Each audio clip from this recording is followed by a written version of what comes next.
Doctor Varun ആ നാട്ടിലെ പേരുകേട്ട സൈക്യാട്രിസ്റ്റാണ്. മാനസികമായി ഏതുതരം ബുദ്ധിമുട്ട് അനുഭവിക്കുന്നവരായാലും ആദ്യ ചോയ്സ് എന്ന പോലെ ഡോക്ടർ വരുണിനെയാണ് തിരഞ്ഞെടുക്കുക. മാനസികാരോഗ്യത്തെ സംബന്ധിക്കുന്ന എല്ലാത്തരം ബുദ്ധിമുട്ടുകൾക്കും വരുണിന്റെ അടുക്കൽ വന്നാൽ പരിഹാരമുണ്ട്. രോഗികളുടെ അവസ്ഥ മനസ്സിലാക്കി സ്നേഹത്തോടെയുള്ള പെരുമാറ്റവും അടുത്തിടപഴകിയുള്ള സംസാരവും എല്ലാം കൊണ്ടും തന്നെ ഡോക്ടർ വരുണിനെ കാണാൻ വരുന്നവർക്ക് പൂർണ്ണ തൃപ്തിയോടെ മടങ്ങാം. എല്ലാവർക്കും അവനോട് വല്ലാത്തൊരു പ്രിയമാണ്. അങ്ങനെയിരിക്കെ അന്നും പതിവ് പോലെ വരുൺ ക്ലിനിക്കിൽ രോഗികളെ നോക്കിക്കൊണ്ടിരിക്കുകയായിരുന്നു. അപ്പോൾ വരുണിന്റെ മുൻപിലിരിക്കുന്നത് ഈയിടെ കല്യാണം കഴിഞ്ഞ ഒരു ഭാര്യയും ഭർത്താവുമായിരുന്നു. വരുൺ അവരെ നോക്കി കാര്യങ്ങളൊക്കെ ചോദിച്ചു മനസ്സിലാക്കിക്കൊണ്ടിരിക്കുകയാണ്. സ്നേഹിച്ച് വിവാഹം കഴിച്ചവരാണെങ്കിലും വിവാഹം കഴിഞ്ഞപ്പോൾ മുതൽ അവർ തമ്മിൽ എന്നും വഴക്കാണ്. പല തവണയായി തന്റെ ഭാര്യ ആത്മഹത്യക്ക് ശ്രമിക്കുന്നുവെന്ന് വളരെ വിഷമത്തോടെയാണ് ആ ചെറുപ്പക്കാരൻ വരുണിനോട് പറഞ്ഞത്. വരുൺ അവരെ രണ്ടുപേരെയും നോക്കി സൗമ്യമായി ഒന്ന് ചിരിച്ചു. എന്നിട്ട് പറഞ്ഞു, നോക്കൂ മിസ്റ്റർ വിഷ്ണു ആൻഡ് നീതു, നിങ്ങൾ ഈ പറഞ്ഞ കാരണവും പറഞ്ഞുകൊണ്ട് നിങ്ങളെപ്പോലെ ഒരുപാട് കപ്പിൾസ് ദിവസവും എന്നെ കാണാൻ വരാറുണ്ട്.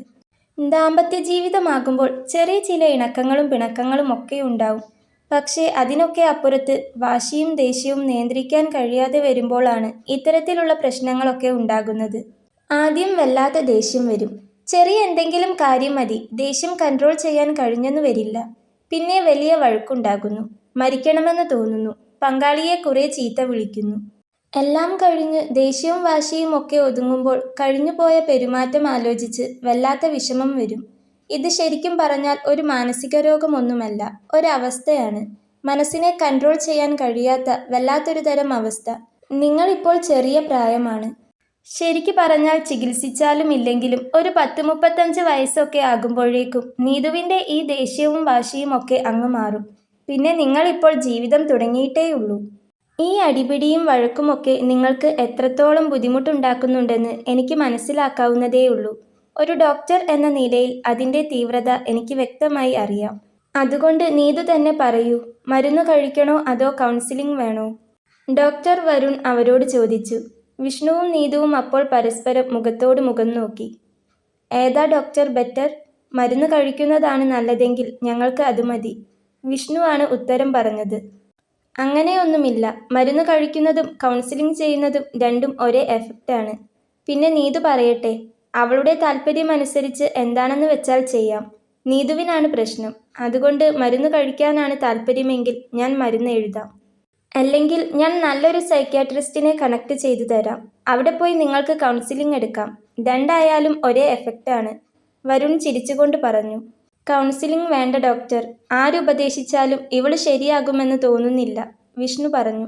വരുൺ ചിരിച്ചുകൊണ്ട് അപ്പോൾ നീതുവിനെ നോക്കി. എനിക്ക് മരുന്ന് തന്നാൽ മതി ഡോക്ടർ, നീതു പറഞ്ഞു. ഓക്കെ, എന്നാൽ അങ്ങനെ ചെയ്യാം. 3 മാസം തുടർച്ചയായി മരുന്ന് കഴിക്കണം കേട്ടോ. ഒരു ദിവസം പോലും വിട്ടുപോകാതെ കഴിക്കണം. തൽക്കാലം 3 ആഴ്ചയ്ക്കുള്ള മരുന്ന് ഞാൻ എഴുതിയിട്ടുണ്ട്. അത് കഴിഞ്ഞു വന്ന് ഒന്നുകൂടെ എന്നെ കാണണം. വരുൺ മരുന്ന് എഴുതിയ കുറിപ്പടി നീതുവിന് നേരെ നീട്ടി. നീതു ചിരിച്ചുകൊണ്ട് വരുണിൽ നിന്ന് ഷീട്ട് വാങ്ങി. ഓക്കെ ഡോക്ടർ, എന്നാ ശരി, അവർ പറഞ്ഞു. ഓക്കെ ശരി എന്ന് പറഞ്ഞ് വരുൺ ചിരിച്ചു. അവർ പുറത്തേക്കിറങ്ങിയപ്പോൾ പുറത്തു നിൽക്കുന്ന അസിസ്റ്റന്റ് അകത്തേക്ക് തല നീട്ടി കണ്ണട ശരിയാക്കി വരുണിനെ നോക്കി. അടുത്ത ആളെ വിളിച്ചോളൂ എന്ന് വരുൺ കൈകൊണ്ട് കാണിച്ചു. കൃഷ്ണ. അസിസ്റ്റന്റ് അടുത്ത പേഷ്യന്റിനെ വിളിച്ചു. ആ പേര് വിളിച്ചതും അവിടെ ഇരിപ്പുണ്ടായിരുന്ന ഒരു സ്ത്രീയും അവരുടെ ഭർത്താവും തട്ടിപ്പിടഞ്ഞു വേഗം എഴുന്നേറ്റു. അവരുടെ കൂടെ ഒരു 10-25 വയസ്സോളം പ്രായം തോന്നിക്കുന്ന ഒരു പെൺകുട്ടിയും ഉണ്ടായിരുന്നു. വാടീ വാ. അയാൾ ധൃതിപ്പെട്ട് ഡോക്ടറുടെ റൂമിലേക്ക് നടന്നു. ആ സ്ത്രീ ആ പെൺകുട്ടിയെ കൈപിടിച്ചുകൊണ്ട് അയാളുടെ പിറകെ ചെന്നു. ഒരു നിമിഷം അവരകത്തേക്ക് ചെന്നതും വരുണൊന്ന് തല ഉയർത്തി അവരെ നോക്കി. 60 വയസ്സ് പ്രായം തോന്നിക്കുന്ന ഒരു പുരുഷനും 50 വയസ്സോളം പ്രായം തോന്നിക്കുന്ന ഒരു സ്ത്രീയും, അവരുടെ തൊട്ടടുത്തായി ഒരു 25 വയസ്സോളം പ്രായം തോന്നിക്കുന്ന ഒരു പെൺകുട്ടിയും. പെൺകുട്ടി തല താഴ്ത്തി താഴോട്ട് തന്നെ നോക്കി നിൽക്കുകയാണ്. കൂടെയുള്ളവരാണെങ്കിൽ ഒരു വെപ്രാളം പിടിച്ച കളിയും. വരൂ, ഇരിക്കൂ, വരുൺ അവരോട് പറഞ്ഞു. വരുൺ അത് പറഞ്ഞതും അയാൾ വേഗം കസേരയിൽ ചെന്നിരുന്നു. ആ സ്ത്രീ ആ പെൺകുട്ടിയെ കൈപിടിച്ച് കുറച്ചൊന്ന് മുന്നോട്ട് വലിച്ചു. താല്പര്യമില്ലാതെയാണെങ്കിലും ആ പെൺകുട്ടി അവരോടൊപ്പം അവിടെ കസേരയിൽ ഇരുന്നു. വരുൺ അപ്പോഴും അവരെ 3 പേരെയും ഒന്ന് മാറി മാറി നോക്കി. പെൺകുട്ടിയെ കണ്ടപ്പോൾ അവന്റെ ഉള്ളിന്റെ ഉള്ളിൽ എവിടെയോ കണ്ടു മറന്ന പോലെ തോന്നി. വലിയ വെളുപ്പൊന്നുമില്ല, ഇരുനിറമുള്ളൊരു കുട്ടിയാണ്. പക്ഷേ നല്ല സ്ത്രീത്വം തുളുമ്പുന്ന മുഖം, എന്തോ വല്ലാത്തൊരു പ്രത്യേകതയുള്ള കണ്ണുകൾ, നല്ല നീളൻ മുടി, ഒരു ലൈറ്റ് കളർ ചുരിദാറാണ് വേഷം. വരുൺ ആ കുട്ടിയെ ഒന്ന് നന്നായി നോക്കിയെങ്കിലും അവൾ താഴോട്ട് തന്നെ നോക്കി എന്തോ ആലോചിച്ചിരിക്കുന്ന പോലെയാണ് അവന് തോന്നിയത്. എന്താ കാര്യം? വരുൺ അവരോട് ചോദിച്ചു. അത് ഡോക്ടറെ, ഇവൾക്ക് മാനസികമായിട്ട് ചില ബുദ്ധിമുട്ടുകൾ ഉണ്ട്, ആ സ്ത്രീ പറഞ്ഞു. ഓക്കെ, ഈ കുട്ടിയെ കാണിക്കാൻ വന്നതാണ് അല്ലേ? വരുൺ വീണ്ടും ആ പെൺകുട്ടിയെ നോക്കി. അതെ ഡോക്ടറെ, ഇവളെ കാണിക്കാനാണ്, ആ സ്ത്രീ വീണ്ടും പറഞ്ഞു.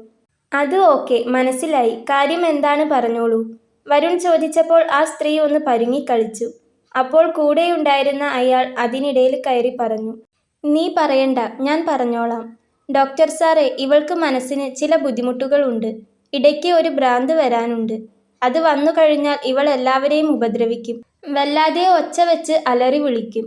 വീട്ടിലുള്ളവർക്കും തൊട്ടടുത്തുള്ളവർക്കും ഒക്കെ വല്ലാത്ത ശല്യമാണ്. കയ്യിൽ കിട്ടുന്നത് എന്താണെന്ന് വെച്ചാൽ എടുത്തെറിയും. അയാൾ അതൊക്കെ പറയുമ്പോഴും വരുൺ ഇടം കണ്ണാലെ ആ പെൺകുട്ടിയെ നോക്കുന്നുണ്ടായിരുന്നു. അയാൾ പറയുന്ന പോലെ അക്രമകാരിയായ ഒരു പെൺകുട്ടിയാണ് അതെന്ന് ഒരു ഡോക്ടർ എന്ന നിലയിൽ വരുണിന് അവളെ കണ്ടപ്പോൾ തോന്നിയില്ല. എന്നിട്ടും അവൻ അയാൾ പറയുന്ന കാര്യങ്ങൾ ശ്രദ്ധിച്ചു. എത്ര നാളായി തുടങ്ങിയിട്ട്? വരുൺ ചോദിച്ചു. അതിപ്പോ ഒരു 6 മാസമായി ഡോക്ടറെ, അയാൾ വീണ്ടും പറഞ്ഞു. 6 മാസമായോ? നിങ്ങൾ ഇതിനു മുൻപ് എവിടെയാണ് കാണിച്ചത്? വരുൺ അയാളെ നോക്കി. മുൻപ് എവിടെയും കാണിച്ചിട്ടില്ല ഡോക്ടറെ, ഇപ്പോൾ ആദ്യമായിട്ടാണ് ഇവിടെ വരുന്നത്, അയാൾ പറഞ്ഞു. 6 മാസമായി ഈ വിധത്തിലുള്ള ബുദ്ധിമുട്ടുകൾ ഉണ്ടായിട്ടും ഈ കുട്ടിയെ നിങ്ങൾ എവിടെയും കാണിച്ചില്ലെന്നോ? വരുൺ അവരെ 3 പേരെയും ഒരു സംശയത്തിന്റെ കണ്ണിൽ വീണ്ടും നോക്കി. കാണിച്ചില്ല ഡോക്ടറെ, ഇത് ഭ്രാന്താണെന്ന് ഞങ്ങൾക്കറിയില്ലായിരുന്നു. ഇപ്പോൾ ഇവളുടെ അക്രമം കൂടിയപ്പോൾ ഇങ്ങോട്ട് കൊണ്ടുവന്നതാണ്. നമ്മുടെ പള്ളിയിലെ ജോസഫച്ചനാണ് പറഞ്ഞത് ഡോക്ടറെ പറ്റി. അച്ഛൻ എൻ്റെ ഒരു പഴയ പരിചയക്കാരനാ. അപ്പോൾ ഒന്ന് കൊണ്ടുവന്ന് കാണിക്കാമെന്ന് വിചാരിച്ചു. ഓക്കെ ശരി, നമുക്ക് നോക്കാം. എനിക്ക് ഈ കുട്ടിയോട് ഒന്ന് സംസാരിക്കണം, വരുൺ പറഞ്ഞു. അവളോട് എന്ത് സംസാരിക്കാനാണ് ഡോക്ടറെ? അവൾ ആരോടും അങ്ങനെ സംസാരിക്കില്ല, പരിചയമില്ലാത്തവരോട് പ്രത്യേകിച്ചും. ഏത് സമയവും ഈ ഇരിപ്പാണ്. ഡോക്ടർ ഒരു കാര്യം ചെയ്താൽ മതി. ഇവളെ ഒന്ന് നോക്കിയിട്ട് ഇവൾക്ക് ഭ്രാന്തുണ്ട് എന്നുള്ളതിൻ്റെ ഒരു സർട്ടിഫിക്കറ്റ് ഞങ്ങൾക്ക് എഴുതി തന്നാൽ മതി. സർട്ടിഫിക്കറ്റോ? വരുൺ ഒരു ചോദ്യചിഹ്നം പോലെ ചോദിച്ചു. ആ ഡോക്ടറെ, ഞാൻ പറഞ്ഞില്ലേ ഇവൾ വീട്ടിലുണ്ടാക്കുന്ന ബുദ്ധിമുട്ടുകളെ പറ്റിയൊക്കെ. എന്നിട്ട് ഇപ്പോൾ ഇരിക്കുന്ന ഇരിപ്പ് കണ്ടില്ലേ? ഇളകിക്കഴിഞ്ഞാൽ പിന്നെ ഇവളെ പിടിക്കാൻ കിട്ടില്ല. ഡോക്ടർ സാറിന് തന്നെ ഇവളെ കണ്ടപ്പോൾ ഏകദേശം കാര്യങ്ങളൊക്കെ മനസ്സിലായിട്ടുണ്ടാവുമല്ലോ. ഡോക്ടറുടെ പേഷ്യൻ്റ് ആണെന്നും ഇവൾക്ക് ഭ്രാന്തുണ്ട് എന്നുള്ളതിൻ്റെയും ഒരു സർട്ടിഫിക്കറ്റ് തന്നാൽ മതി, അയാൾ പറഞ്ഞു. വരുൺ അപ്പോൾ കാര്യം മനസ്സിലാവാതെ അയാളെ നോക്കി. എന്നിട്ട് അവൻ്റെ കസേരയിലേക്ക് ചാരിയിരുന്നു. എന്നിട്ട് പറഞ്ഞു. നിങ്ങൾ എന്താ പറഞ്ഞു വരുന്നത് എന്ന് എനിക്ക് മനസ്സിലായില്ല. ഒരു പെൺകുട്ടിയെ ഇപ്പോൾ ആദ്യമായി ഇവിടെ കൊണ്ടുവന്നിട്ട് ഭ്രാന്തുണ്ട് എന്നുള്ളതിൻ്റെ സർട്ടിഫിക്കറ്റ് തരാൻ പറഞ്ഞാൽ? ഞാനൊരു ഡോക്ടറാണ് മിസ്റ്റർ, എനിക്ക് ചില റൂൾസും കാര്യങ്ങളും ഒക്കെ ഉണ്ട്. ആദ്യം എനിക്ക് ഈ കുട്ടിയെ പരിശോധിക്കണ്ടേ? ഈ കുട്ടിയുടെ മാനസിക നില എന്താണെന്ന് നോക്കി അതിനനുസരിച്ചുള്ള മരുന്നുകൾ തരണ്ടേ? മനോനില തെറ്റിയിരിക്കുന്ന ഒരാളെ ചികിത്സിച്ച് ഭേദപ്പെടുത്തി കൊണ്ടുവരിക എന്നതാണ് എൻ്റെ ഡ്യൂട്ടി. അല്ലാതെ പെട്ടെന്ന് ഒരു സുപ്രഭാതത്തിൽ സർട്ടിഫിക്കറ്റ് തരുക എന്നത് എൻ്റെ വകുപ്പിൽപ്പെടുന്ന കാര്യമല്ല മിസ്റ്റർ, വരുൺ പറഞ്ഞു. ഞങ്ങൾ നല്ല ആളുകളാ ഡോക്ടറെ. ഞാൻ പറഞ്ഞില്ലേ, ജോസഫ് അച്ഛനോട് ചോദിച്ചാൽ മതി. നമ്മുടെ സെൻറ് ജോസഫ് ചർച്ചിലെ അച്ഛനില്ലേ, അച്ഛന് എന്നെ നല്ല പരിചയമാണ്, അയാൾ വീണ്ടും പറഞ്ഞു. ആയിക്കോട്ടെ, അച്ഛന് നിങ്ങളെ പരിചയമുണ്ടെന്ന് കരുതി നിങ്ങൾ നല്ല ആളാണോ മോശപ്പെട്ട ആളാണോ എന്നത് എൻ്റെ വിഷയമല്ല. ഈ കുട്ടിയെ നിങ്ങൾ ഇവിടെ കൊണ്ടുവന്നു. ഈ കുട്ടിയെ ഞാൻ ചികിത്സിക്കാം. ഇവളുടെ രോഗം എന്താണെന്ന് വെച്ചാൽ അതിനനുസരിച്ചുള്ള കാര്യങ്ങൾ ചെയ്തു തരാം. അല്ലാതെ സർട്ടിഫിക്കറ്റ് എഴുതി അങ്ങോട്ട് തരിക എന്ന് പറഞ്ഞാൽ അത് നടക്കില്ല, വരുൺ പറഞ്ഞു. ഓ, പിന്നെ എന്ത് കാര്യത്തിനാ ഞങ്ങളിപ്പോൾ ഇങ്ങോട്ട് വന്നത്? അയാൾ പിറുപിറുത്തു. നിങ്ങളപ്പോൾ ഈ കുട്ടിയെ ചികിത്സയ്ക്ക് വേണ്ടി കൊണ്ടുവന്നതല്ലേ, അതോ സർട്ടിഫിക്കറ്റിന് വേണ്ടി മാത്രമാണോ? വരുൺ താടിക്ക് കൈ കൊടുത്തുകൊണ്ട് അവരെ നോക്കി. എൻ്റെ പൊന്നു ഡോക്ടറെ, ചികിത്സിക്കാൻ വേണ്ടി തന്നെ കൊണ്ടുവന്നതാണ്. അതിൻ്റെ കൂടെ ഇവൾക്ക് ഭ്രാന്താണ് എന്നുള്ളതിൻ്റെ സർട്ടിഫിക്കറ്റ് കിട്ടിയാൽ വലിയ ഉപകാരമായിരുന്നു. അതെന്തിനാണ്? അതിൻ്റെ ആവശ്യം എന്താണെന്ന് കൂടെ പറയൂ, വരുൺ കുറച്ച് ശബ്ദം കനപ്പിച്ച് അയാളോട് ചോദിച്ചു. അത് വേറെ ഒന്നിനുമല്ല ഡോക്ടറെ, ഡോക്ടർ സംശയിക്കുന്ന പോലെ ഒന്നുമില്ല. ഇവളുടെ തന്തയും തള്ളയും ഒന്നും ജീവിച്ചിരിപ്പില്ല. ഇതെൻ്റെ പെങ്ങളുടെ മോളാണ്. ഞങ്ങൾ ഇവൾക്ക് ഭ്രാന്താണ് എന്നും പറഞ്ഞ് ചികിത്സിക്കാൻ കൊണ്ടു നടന്നാൽ നാട്ടുകാർ പലതും പറയും. ഒരു സർട്ടിഫിക്കറ്റ് ഉണ്ടെങ്കിൽ ഞങ്ങൾക്കൊരു തെളിവായല്ലോ എന്ന് കരുതിയിട്ടാ. അയാൾ പറഞ്ഞു. വരുൺ അപ്പോൾ ഒരിക്കൽ കൂടി ആ പെൺകുട്ടിയെ ഇടം കണ്ണിട്ട് നോക്കി. അവളുടെ കണ്ണിൽ അപ്പോൾ ചെറുതായി നനവ് പടരുന്നതായി അവന് തോന്നി. എഴുതി തരാമോ ഡോക്ടറെ? അയാൾ വീണ്ടും വരുണിനോട് ചോദിച്ചു. നടക്കില്ല. ഈ കുട്ടിയെ വേണമെങ്കിൽ ഞാൻ ചികിത്സിക്കാം. അതിനൊക്കെ അപ്പുറത്ത് നിങ്ങൾക്ക് ലീഗലി വല്ല ആവശ്യവുമുണ്ടെങ്കിൽ അത് ന്യായമായ കാര്യത്തിന് ആണെന്ന് എനിക്ക് ബോധ്യപ്പെട്ടാൽ ഈ കുട്ടിയെ ചികിത്സിച്ച ശേഷം സർട്ടിഫിക്കറ്റ് തരുന്നതിനെപ്പറ്റി ആലോചിക്കാം. അല്ലാതെ പെട്ടെന്ന് അത് എഴുതി തരുക എന്ന് പറഞ്ഞാൽ നെവർ, നടക്കില്ല, വരുൺ പറഞ്ഞു. ഓ എന്നാ ശരി, ഞങ്ങൾ ഇറങ്ങട്ടെ. വാടി പോകാമെന്ന് പറഞ്ഞ് അയാൾ എണീറ്റു. വന്ന കാര്യം നടക്കാത്ത മുഖഭാവത്തോടെ ആ സ്ത്രീയും എണീറ്റു. എണീക്കടി, അവരാ പെൺകുട്ടിയോട് ദേഷ്യത്തിൽ പറഞ്ഞു. ആ പെൺകുട്ടി മെല്ലെ കസേരയിൽ നിന്ന് എഴുന്നേറ്റ് അവരോടൊപ്പം പുറത്തേക്ക് നടന്നു. ഉള്ളിൻ്റെ ഉള്ളിൽ വരുണിന് എവിടെയോ ചില സംശയങ്ങൾ തോന്നി. ഒപ്പം എവിടെയോ കണ്ടു മറന്ന ആ പെൺകുട്ടിയുടെ ദയനീയമായ മുഖവും. അവർ വാതിൽ കടന്ന് പുറത്തേക്കെത്തി. വരുൺ ഒരു നിമിഷം പേന കയ്യിലെടുത്ത് കറക്കിക്കൊണ്ട് ആലോചിച്ചു. ശേഷം അസിസ്റ്റന്റിനോട് അവരെ തിരിച്ചു വിളിക്കാൻ പറഞ്ഞു. അവർ ക്ലിനിക്കിൻ്റെ സ്റ്റെപ്പിറങ്ങി റോഡിലേക്ക് നടക്കുമ്പോഴാണ് അസിസ്റ്റന്റ് ചെന്ന് വിളിച്ചത്. നിങ്ങളെ ഡോക്ടർ വിളിക്കുന്നു, ഒന്ന് അങ്ങോട്ട് ചെല്ലാൻ പറഞ്ഞു. അത് കേട്ടതും അയാൾ പെട്ടെന്ന് തിരിഞ്ഞു നോക്കി. എന്താ കാര്യം? അയാൾ ചോദിച്ചു. അറിയില്ല, നിങ്ങളെ തിരിച്ചു വിളിച്ചോണ്ട് ചെല്ലാൻ പറഞ്ഞു. എന്താണെന്ന് പോയി നോക്കൂ, അസിസ്റ്റന്റ് പറഞ്ഞു. സർട്ടിഫിക്കറ്റ് തരാനായിരിക്കും, അല്ലാതെ അയാൾക്ക് വിളിക്കേണ്ട കാര്യമില്ലല്ലോ എന്ന് പറഞ്ഞു അയാൾ ആ സ്ത്രീയെയും പെൺകുട്ടിയെയും കൂട്ടി വീണ്ടും വരുണിൻ്റെ മുറിയിലേക്ക് ചെന്നു. എന്താ ഡോക്ടറെ വിളിച്ചത്? നേരത്തെ ഉണ്ടായിരുന്ന ദേഷ്യം കാണിക്കാതെയാണ് അയാൾ വരുണിനോട് ചോദിച്ചത്. ഒന്നുമില്ല, നിങ്ങൾ പറഞ്ഞ കാര്യം നമുക്ക് ആലോചിക്കാം. എന്തായാലും നിങ്ങൾ ഈ പെൺകുട്ടിയെ കൊണ്ട് ഇവിടെ വരെ വന്നതല്ലേ. തൽക്കാലം ഈ കുട്ടിക്ക് ഉറക്കത്തിനും മനസ്സ് കൺട്രോൾ ആവാനും ഞാൻ ഒരു മരുന്ന് തരാം. അത് കഴിച്ചിട്ട് നാളെ ഒന്ന് വീണ്ടും വരൂ. അപ്പോൾ സർട്ടിഫിക്കറ്റ് തരുന്ന കാര്യം നോക്കാം. ഓ ശരി ഡോക്ടറെ, നാളെ വന്നാൽ തരാമോ? അല്ലെങ്കിൽ അത് തരാൻ ഡോക്ടർക്ക് വേറെ വല്ല പരിശോധനയോ മറ്റോ വേണ്ടി വരുമോ? ഏയ് ഇല്ല, വരുൺ പറഞ്ഞു. നിങ്ങൾ പറഞ്ഞതൊക്കെ വെച്ച് കാര്യങ്ങൾ ഏകദേശം എനിക്ക് മനസ്സിലായിട്ടുണ്ട്. നാളെ ഒന്ന് വരുമോ? അപ്പോൾ സർട്ടിഫിക്കറ്റ് തന്നേക്കാം. വരുമ്പോൾ ഈ കുട്ടിയെ ഒന്ന് കൊണ്ടുവരണം. പിന്നെ വരുമ്പോൾ ഈ സമയത്ത് വരണ്ട, ഇതെനിക്ക് നല്ല തിരക്കുള്ള സമയമാണ്. ഉച്ചയ്ക്ക് 2 മണിയാവുമ്പോഴേക്കും എൻ്റെ കൺസൾട്ടിങ് കഴിയും. അത് കഴിഞ്ഞിട്ട് വന്നാൽ മതി. ഓക്കെ ഡോക്ടറെ, എന്നാൽ ഞങ്ങൾ അങ്ങനെ വരാം, അയാൾ പറഞ്ഞു. പക്ഷേ ആ പെൺകുട്ടിയുടെ മുഖത്ത് അപ്പോഴും ഒരു ഭാവമാറ്റവുമില്ലാതെ അവൾ താഴോട്ട് തന്നെ നോക്കി നിൽക്കുകയായിരുന്നു. വരുണിൻ്റെ കണ്ണ് അപ്പോഴും അവളുടെ മുഖത്തായിരുന്നു. ഉള്ളിൻ്റെ ഉള്ളിൽ എവിടെയോ വല്ലാത്ത ആത്മബന്ധം തോന്നിക്കുന്ന പോലെ. അവളുടെ കൂടെ വന്ന ആളുകളുടെ സംസാരത്തിലും പെരുമാറ്റത്തിലും എന്തോ ഒരു സംശയം തോന്നിയതുകൊണ്ട് തന്നെയാണ് വരുൺ നാളെ വീണ്ടും വരാൻ പറഞ്ഞത്. കാരണം ആ പെൺകുട്ടിയെ അവർ ഇങ്ങോട്ട് കൊണ്ടുവന്നതിൻ്റെ പുറകിൽ എന്തൊക്കെയോ ദുരൂഹതയുണ്ടെന്ന് അവന് തോന്നി. താനിപ്പോൾ അവർക്ക് സർട്ടിഫിക്കറ്റ് കൊടുക്കാമെന്ന് പറഞ്ഞില്ലെങ്കിൽ അവർ മറ്റേതെങ്കിലും ഡോക്ടറെ സമീപിക്കും. എന്താണ് അവർ ഉദ്ദേശിക്കുന്നത് എന്ന് വരുണിന് യഥാർത്ഥത്തിൽ അറിയില്ലായിരുന്നു. അവർ ഇറങ്ങിപ്പോയപ്പോൾ വരുൺ ആലോചനയിലായിരുന്നു. അപ്പോഴേക്കും അടുത്ത പേഷ്യൻറ്റിനെ വിളിക്കട്ടെ എന്ന് ചോദിച്ച് അസിസ്റ്റന്റ് അകത്തേക്ക് തലനീട്ടി.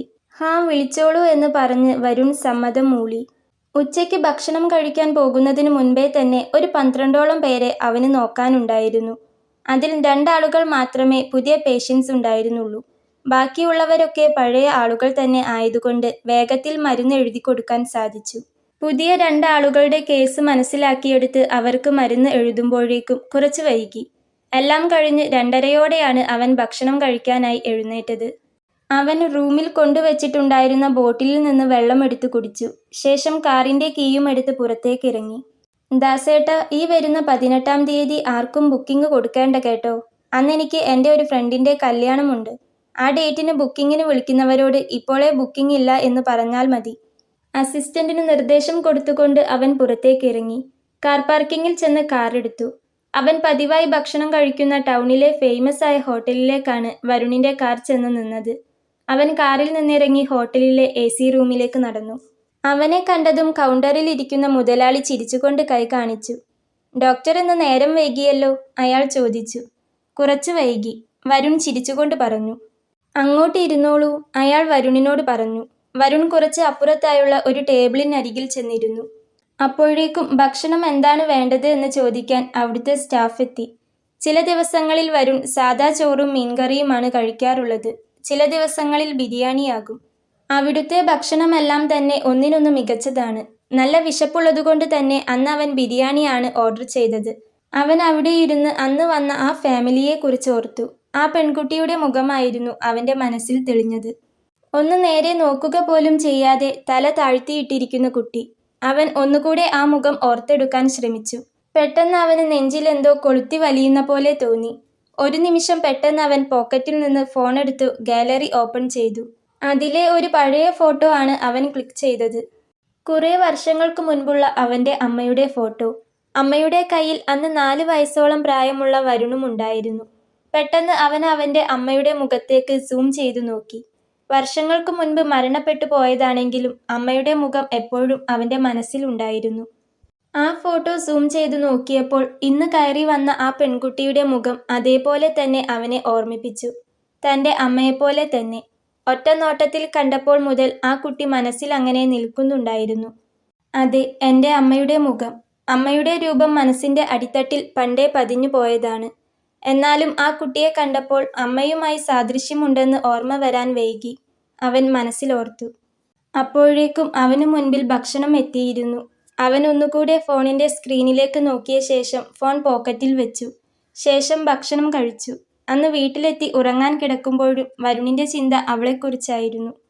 അവൻ ഒരിക്കൽ കൂടി ഫോണെടുത്ത് അവൻ്റെ അമ്മയുടെ പഴയ ഫോട്ടോ തന്നെ നോക്കിക്കിടന്നു. പിറ്റേ ദിവസം ഉച്ചയ്ക്ക് ശേഷം കൺസൾട്ടിംഗ് കഴിഞ്ഞിരിക്കുമ്പോൾ അവനെ തേടി അവർ വന്നു. തലേ ദിവസം വന്നിട്ടുണ്ടായിരുന്ന ആ സ്ത്രീയും പുരുഷനും ഒപ്പം ആ പെൺകുട്ടിയും. ആ സ്ത്രീയും അയാളും വലിയ സന്തോഷത്തോടെയാണ് അരുണിൻ്റെ ക്യാബിനിലേക്ക് കയറി വന്നതെങ്കിലും ആ പെൺകുട്ടിക്ക് തലേ ദിവസത്തെ ഭാവത്തിൽ നിന്നും ഒരു വ്യത്യാസവും ഉണ്ടായിരുന്നില്ല. ഡോക്ടർ സാറേ, ഞങ്ങൾ കുറേ നേരമായി വന്നിട്ട്. ഇവിടെ തിരക്കായതുകൊണ്ടാണ്, അയാൾ വിനയത്തോടെ വരുണിനോട് പറഞ്ഞു. രാവിലെ നല്ല തിരക്കുണ്ടാകും. അതുകൊണ്ടാണ് ഞാൻ നിങ്ങളോട് 2 മണിക്ക് ശേഷം വരാൻ പറഞ്ഞത്. എന്തായാലും ഇരിക്കൂ എന്ന് പറഞ്ഞ് വരുൺ കസേര ചൂണ്ടിക്കാണിച്ചു. അയാളും ആ സ്ത്രീയും വലിയ സന്തോഷത്തിൽ വേഗം ചാടി കയറിയിരുന്നു. പെൺകുട്ടി പതിയെയും ഇരുന്നു. വരുൺ അപ്പോഴും അവൾ അറിയാതെ അവളുടെ മുഖത്തേക്കൊന്ന് നോക്കി. കുഞ്ഞുനാളിൽ എങ്ങോ ഓർമ്മയിൽ പതിഞ്ഞു പോയ അമ്മയുടെ മുഖം. അവളെ കാണുമ്പോൾ അവനെന്തോ വല്ലാതെ ഹൃദയം കലങ്ങുന്നുണ്ടായിരുന്നു. ഒപ്പം കണ്ണുകളും. അവൾ ആരാണ്, എന്താണ് അവളുടെ ബാക്ക്ഗ്രൗണ്ട് എന്നൊന്നും അറിയില്ല. പക്ഷേ ഉള്ളിൻ്റെ ഉള്ളിൽ എവിടെയോ ആരോ തട്ടി വിളിക്കുന്ന പോലെ ഒരു അവസ്ഥയായിരുന്നു അവൻ അവളെ കാണുമ്പോൾ. നോക്കൂ മിസ്റ്റർ, ഈ കുട്ടിക്ക് മാനസികമായി പ്രശ്നമുണ്ടെന്നുള്ള സർട്ടിഫിക്കറ്റ് അല്ലേ ഞാൻ തരേണ്ടത്? അത് ഞാൻ എഴുതിത്തരാം. പക്ഷേ ഞാൻ അത് എഴുതി തന്നു കഴിഞ്ഞാൽ എനിക്കതിൻ്റെ പേരിൽ ഒരു പ്രശ്നവും ഉണ്ടാകരുത്. അതുകൊണ്ട് എനിക്ക് ഈ പെൺകുട്ടിയോട് ഒന്ന് തനിച്ച് സംസാരിക്കണം. വരുൺ പറഞ്ഞപ്പോൾ അയാൾ അവനെ പന്തിയല്ലാതെ ഒന്ന് നോക്കി. അത് സാറേ, അവളോട് സംസാരിക്കേണ്ട കാര്യമുണ്ടോ? അയാൾ അയാളുടെ പോക്കറ്റിൽ നിന്ന് 500ൻ്റെ കുറച്ച് നോട്ടെടുത്ത് വരുണിൻ്റെ മേശപ്പുറത്തേക്ക് പതിയെ നീക്കി. അതുകൂടെ കണ്ടു കഴിഞ്ഞപ്പോൾ അവരുടെ ഉദ്ദേശം മറ്റെന്തോ ആണെന്ന് വരുണിന് ബോധ്യപ്പെട്ടു. സാർ, ഇത് വാങ്ങിയിട്ട് ആ സർട്ടിഫിക്കറ്റിൻ്റെ കാര്യമൊന്ന്, അയാൾ പറഞ്ഞു. എന്താ ഇത്? ഇതിൻ്റെ ആവശ്യമൊന്നുമില്ല. ഇത് നിങ്ങൾ തന്നെ എടുത്തോളൂ. എനിക്ക് ഈ കുട്ടിയോട് ഒന്നും ചോദിക്കാനൊന്നുമല്ല. ഈ പെൺകുട്ടിക്ക് ചില പ്രശ്നങ്ങളുണ്ടെന്ന് എനിക്ക് ഇവളെ പറഞ്ഞൊന്ന് ധരിപ്പിക്കണം. പിന്നെ ഞാൻ സർട്ടിഫിക്കറ്റ് തന്നു കഴിഞ്ഞാലും എനിക്കൊരു കുഴപ്പവുമില്ലല്ലോ. കുറച്ച് സമയം, വളരെ കുറച്ച് സമയം മതി. ഈ കുട്ടിയുടെ തകരാറുകൾ ഒന്ന് ഈ കുട്ടിയോട് പറയണം. ഒരു ഭ്രാന്തിയാണെന്ന് ഇവൾക്ക് തന്നെ സ്വയം ഒന്ന് തോന്നണം. അത്രയേ ഉള്ളൂ. നിങ്ങൾ നിൽക്കുമ്പോൾ എനിക്കത് പറഞ്ഞു ബോധിപ്പിക്കാൻ കുറച്ച് ബുദ്ധിമുട്ടുണ്ട്. ഞാൻ ജസ്റ്റ് കുട്ടിയെ കാര്യം ധരിപ്പിച്ചിട്ട് നിങ്ങളെ വിളിക്കാം. എന്നിട്ട് സർട്ടിഫിക്കറ്റ് വാങ്ങിച്ചിട്ട് നിങ്ങൾക്ക് പോകാം, വരുൺ പറഞ്ഞു. ആ സ്ത്രീയും അയാളും അപ്പോൾ പരസ്പരം മുഖത്തോട് മുഖം നോക്കി. അങ്ങനെ ചെയ്യാമെന്ന് ആ സ്ത്രീ അയാളോട് ആംഗ്യം കാണിച്ചു. എന്നാ ശരി സാറേ, ഞങ്ങൾ പുറത്തേക്ക് നിൽക്കാം.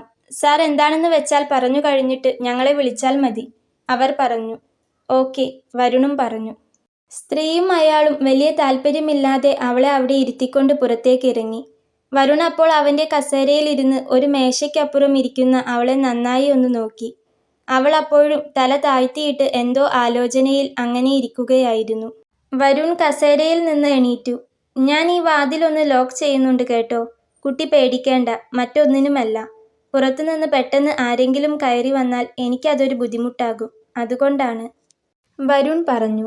അവൾ അപ്പോൾ ഒന്ന് ചെറുതായി തല ഉയർത്തി വരുണിനെ നോക്കി.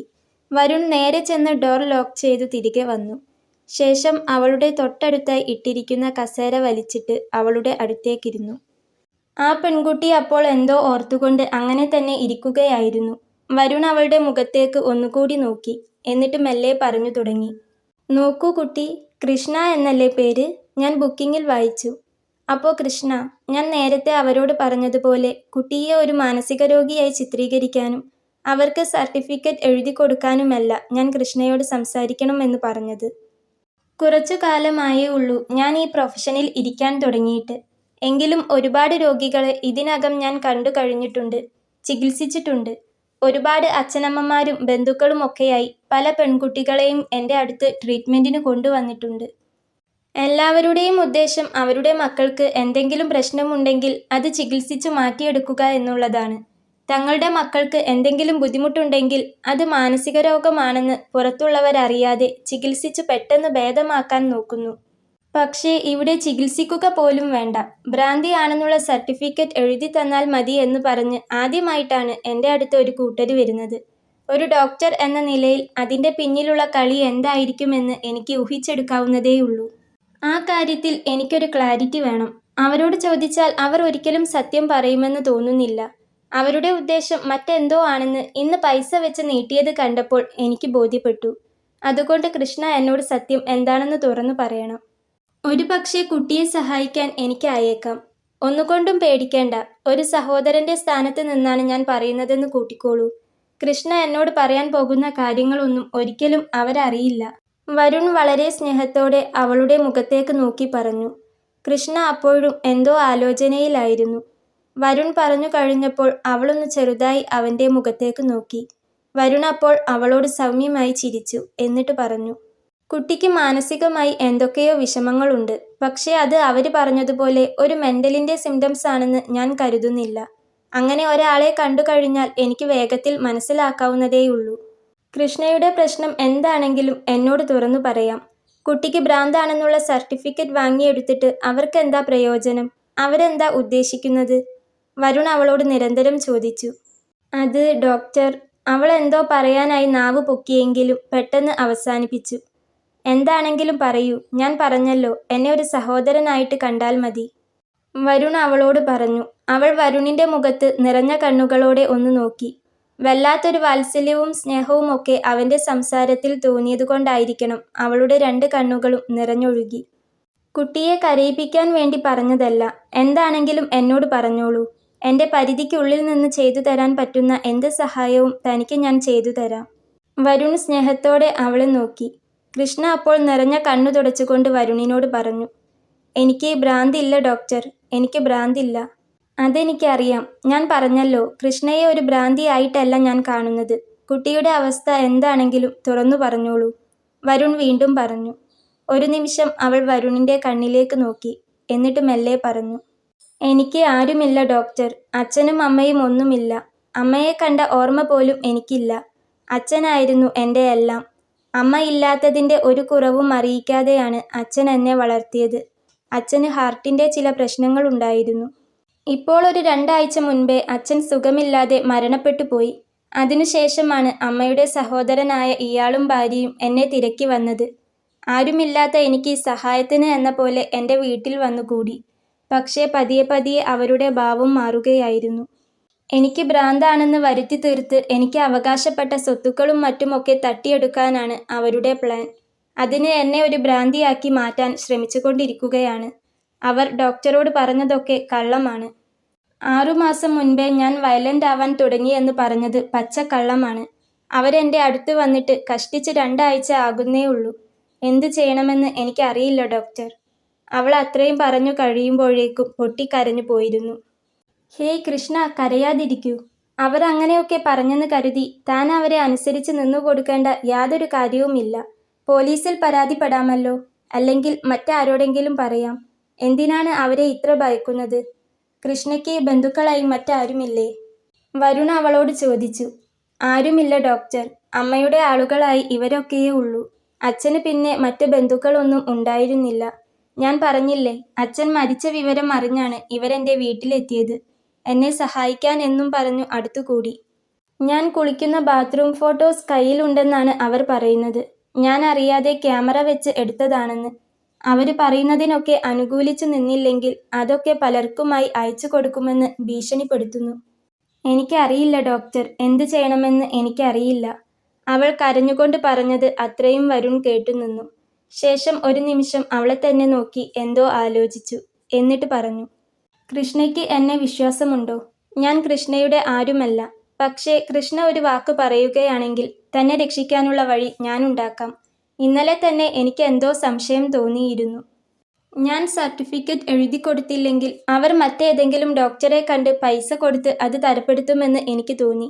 എന്തൊക്കെയോ സംശയങ്ങൾ ഉള്ളതുകൊണ്ടാണ് ഞാൻ ഇന്ന് വീണ്ടും വരാൻ പറഞ്ഞത്. തൻ്റെ മുഖം കണ്ടപ്പോൾ എനിക്കെന്തോ വല്ലാത്ത വിഷമം തോന്നി. ശരിക്ക് പറഞ്ഞാൽ അതുകൊണ്ടാണ്. ഇപ്പോൾ ഞാൻ ഊഹിച്ചതൊക്കെ ശരിയായിരുന്നെന്ന് മനസ്സിലായി. തനിക്ക് ഒരു കുഴപ്പവും സംഭവിക്കില്ല. അവർ പറഞ്ഞതുപോലെ ഒരു ഫോട്ടോസും എങ്ങും എത്തില്ല. എൻ്റെ ഉറ്റ കൂട്ടുകാരൻ ഒരാളുണ്ട്. ഇപ്പോൾ സർക്കിൾ ഇൻസ്പെക്ടറാണ്. ഞാൻ അവനെ വിളിച്ച് കാര്യം പറയാം. അവരെ രണ്ടുപേരെയും അവരറിയാതെ ഇപ്പോൾ തന്നെ ഇവിടെ വന്ന് അവൻ പൊക്കിക്കോളും.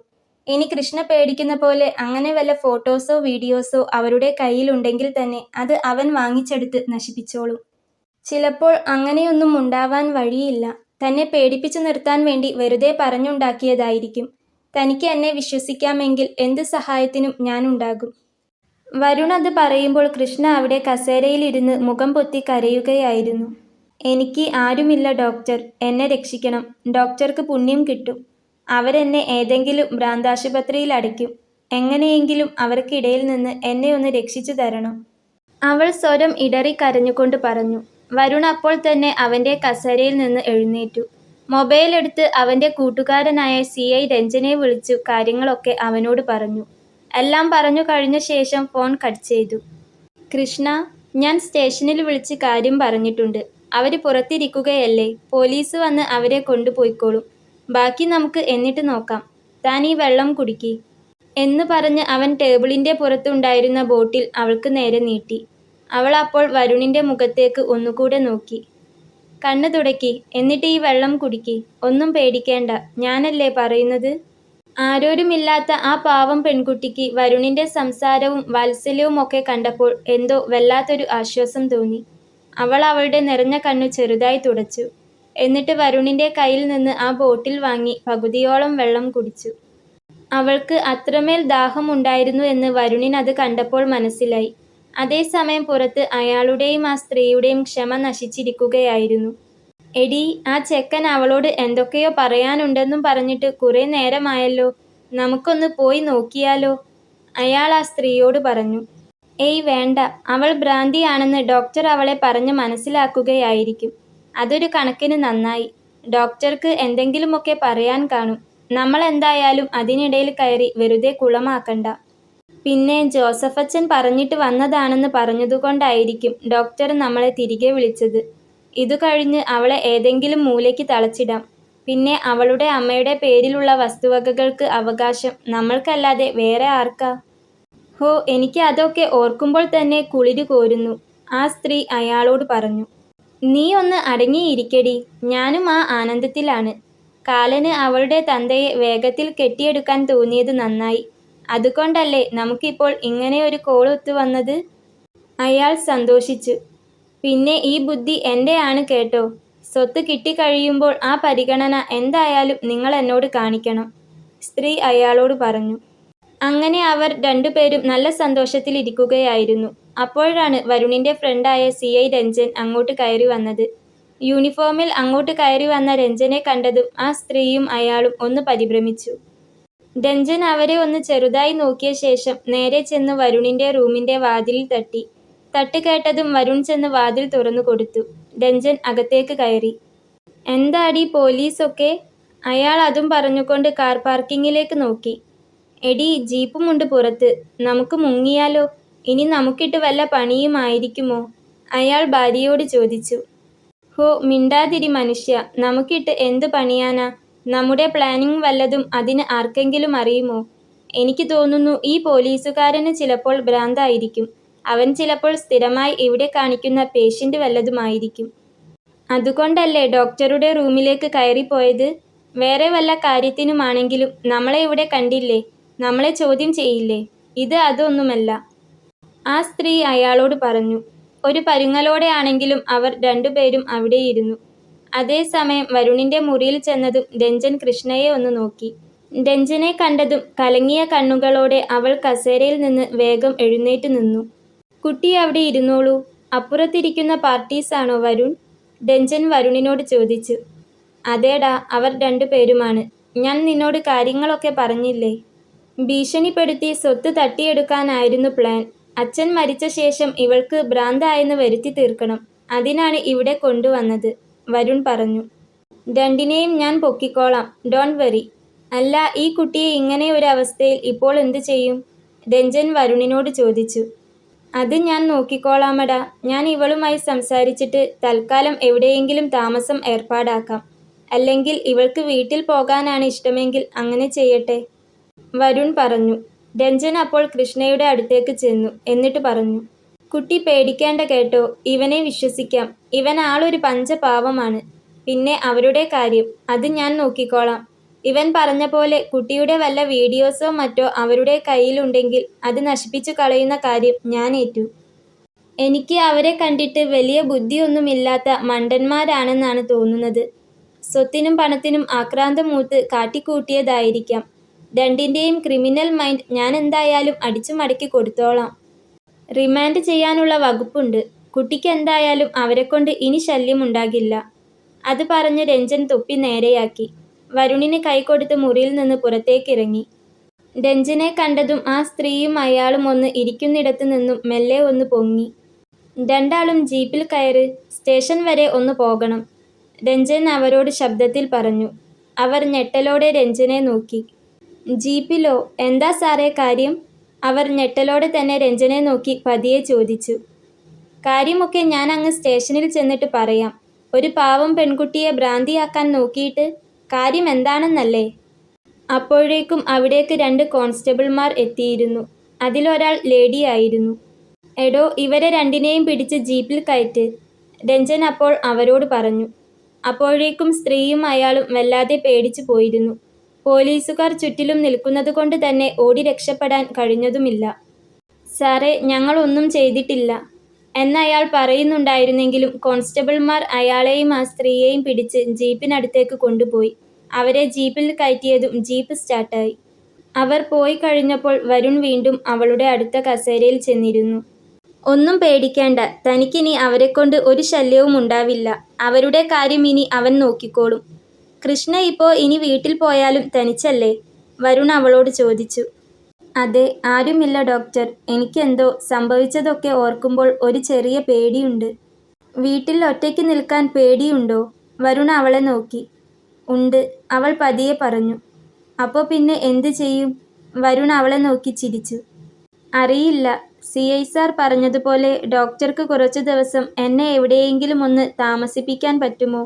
കൂടെ ആരെങ്കിലും ഉണ്ടാകുമ്പോൾ ഒരു ധൈര്യമാ. ഒറ്റയ്ക്ക് വീട്ടിൽ പോകാൻ വല്ലാത്ത ഒരു പേടി. കൃഷ്ണ അപേക്ഷ പോലെ വരുണിനെ നോക്കി പറഞ്ഞു. പേടിക്കണ്ടവാ, നമുക്ക് വഴിയുണ്ടാക്കാം. വരുൺ അതും പറഞ്ഞുകൊണ്ട് അവിടെ നിന്ന് കാറിൻ്റെ കീയെടുത്ത് പുറത്തേക്കിറങ്ങി. പുറത്തപ്പോൾ കൗണ്ടറിൽ അസിസ്റ്റന്റ് നിൽക്കുന്നുണ്ടായിരുന്നു. ദാസേട്ട, റൂം ലോക്ക് ചെയ്തോളൂട്ടോ, ഞാൻ ഇറങ്ങുകയാണ്, വരുൺ അയാളോട് പറഞ്ഞു. ശരി സാറേ എന്ന് പറഞ്ഞ് അസിസ്റ്റന്റ് ദാസൻ അവിടേക്ക് വന്നു. വാ, അരുൺ സ്റ്റെപ്പുകൾ ഇറങ്ങുമ്പോൾ തിരിഞ്ഞു നിന്നുകൊണ്ട് കൃഷ്ണയോട് പറഞ്ഞു. അവൾ അവൻ്റെ പിറകെ ചെന്നു. വരുൺ അവൾക്ക് കയറാനായി അവൻ്റെ കാറിൻ്റെ പിറകിലെ ഡോർ തുറന്നു കൊടുത്തു. കയറിക്കോ. വരുൺ അത് പറഞ്ഞപ്പോൾ കൃഷ്ണ അവൻ്റെ കണ്ണിലേക്ക് നോക്കി. എന്തുപറ്റി, പേടിയുണ്ടോ? പേടിക്കണ്ട, കയറിക്കോളൂ, ഞാൻ ഒരിക്കലും തന്നെ ഉപദ്രവിക്കില്ല, അവൻ സ്നേഹത്തോടെ തന്നെ പറഞ്ഞു. കൃഷ്ണ കാറിൽ കയറിയ ശേഷം വരുൺ പിറകിലെ ഡോർ അടച്ചു.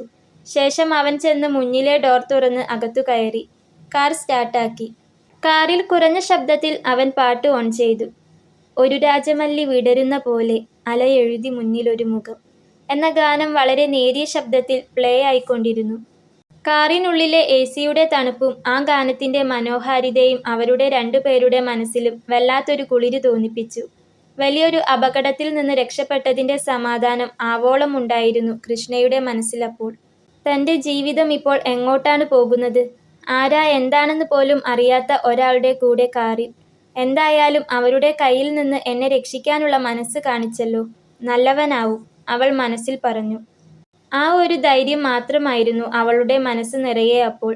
ഡ്രൈവിങ്ങിനിടയിൽ വരുൺ അവളെ തിരിഞ്ഞു നോക്കി.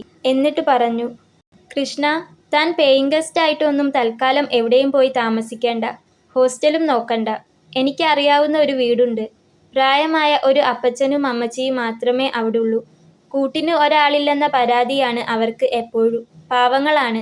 ഞാൻ തന്നെ അവിടെ കൊണ്ട് ചെന്നാക്കാം. അവര് തന്നെ പൊന്നുപോലെ നോക്കും. വരുൺ അത് പറഞ്ഞുകൊണ്ട് ചിരിച്ചു. കൃഷ്ണയ്ക്ക് എന്തു പറയണമെന്ന് അറിയുന്നുണ്ടായിരുന്നില്ല. എങ്ങോട്ടാണ്, എന്താണ് എന്നൊന്നും അറിയില്ലെങ്കിലും അവൾ ചെറുതായൊന്ന് മൂളി. മുറ്റമാകെ ഇന്റർലോക്ക് ചെയ്ത് പുല്ലു പിടിപ്പിച്ച അതിമനോഹരമായ പൂന്തോട്ടമുള്ള ഒരു വലിയ വീടിന്റെ ഗേറ്റ് കടന്ന് വരുണിന്റെ കാർ അകത്തേക്ക് ചെന്നു. കൃഷ്ണ ആ വീടിന്റെ ചുറ്റിലും നോക്കി. തന്റെ വീടിനേക്കാൾ എത്രയോ ഇരട്ടി വലിപ്പമുള്ള വീട്. തണുത്ത കാറ്റുള്ള അന്തരീക്ഷം. വരുൺ അവിടെ ചെന്ന് കാറിൽ നിന്നിറങ്ങി. ശേഷം അവളോട് ഇറങ്ങാൻ പറഞ്ഞു. അവൻ നേരെ ചെന്ന് കോളിംഗ് ബെൽ അടിച്ചു. അകത്തുനിന്ന് ചട്ടയും മുണ്ടും ധരിച്ച ഒരു അമ്മച്ചിയാണ് വന്നു വാതിൽ തുറന്നത്. ആ, മോൻ വന്നോ? വരുണിനെ കണ്ടപാടെ അവര് ചോദിച്ചു. ഞാൻ മാത്രമല്ല, കൂടെ ഒരാൾ കൂടെയുണ്ട്. അമ്മച്ചിക്കല്ലേ എപ്പോഴും പരാതി കൂട്ടിന് ആരുമില്ലെന്ന്. ഇനിയിപ്പോ ഏതായാലും ആ പരാതി അങ്ങ് തീരട്ടെ. ഞാൻ ഒരാളെ കൊണ്ടുവന്നിട്ടുണ്ട്. വരുൺ അത് പറഞ്ഞതും അമ്മച്ചി കൃഷ്ണയെ നോക്കി. ഇതാരാണെന്ന് മനസ്സിലാവാത്ത ഭാവമായിരുന്നു അവരുടെ മുഖത്ത് അപ്പോൾ. അപ്പച്ചൻ എന്തിയെ അമ്മച്ചി? വരുൺ ചോദിച്ചു. ഞാൻ ഇവിടെയുണ്ട് കുഞ്ഞേ എന്നു പറഞ്ഞു അത്യാവശ്യം പ്രായം ചെന്നൊരു മനുഷ്യൻ അപ്പോൾ അങ്ങോട്ടേക്കെത്തി. കൃഷ്ണയാണെങ്കിൽ കാര്യമൊന്നും മനസ്സിലാവാതെ അവരെ 3 പേരെയും മാറി മാറി നോക്കി അങ്ങനെ നിൽക്കുകയായിരുന്നു. ആരാ മോനെ ഈ കുട്ടി? അപ്പച്ചൻ കൃഷ്ണയെ നോക്കി ചോദിച്ചു. അതൊക്കെ ഞാൻ പറയാം അപ്പച്ച. ഞാൻ നിങ്ങൾക്ക് രണ്ടാൾക്കും കൂട്ടിന് ഒരാളെ കൊണ്ടുവന്നതാണ്. ആരും തുണയില്ലാതെ നിങ്ങൾ രണ്ടാളും ഇവിടെ മടുത്തിരിക്കേണ്ടല്ലോ. ഇനിയിപ്പോ ഇവളുടെ കൂടെ നിങ്ങൾ കൂട്ടാവുകയോ സന്തോഷിക്കുകയോ എന്താണെന്ന് വെച്ചാൽ ചെയ്തോളൂ. കൃഷ്ണ ആരാണെന്ന് വരുൺ തുറന്നു പറഞ്ഞില്ലെങ്കിലും അമ്മച്ചി അപ്പോൾ വേഗം വന്ന് അവളെ അകത്തേക്ക് വിളിച്ചു. വാ മോളെ. അമ്മച്ചിയുടെ സ്നേഹത്തോടെയുള്ള വിളി കേട്ടപ്പോൾ കൃഷ്ണ വരുണിനെ നോക്കി. അകത്തേക്ക് കയറിക്കോ, വരുൺ അവളോട് പറഞ്ഞു.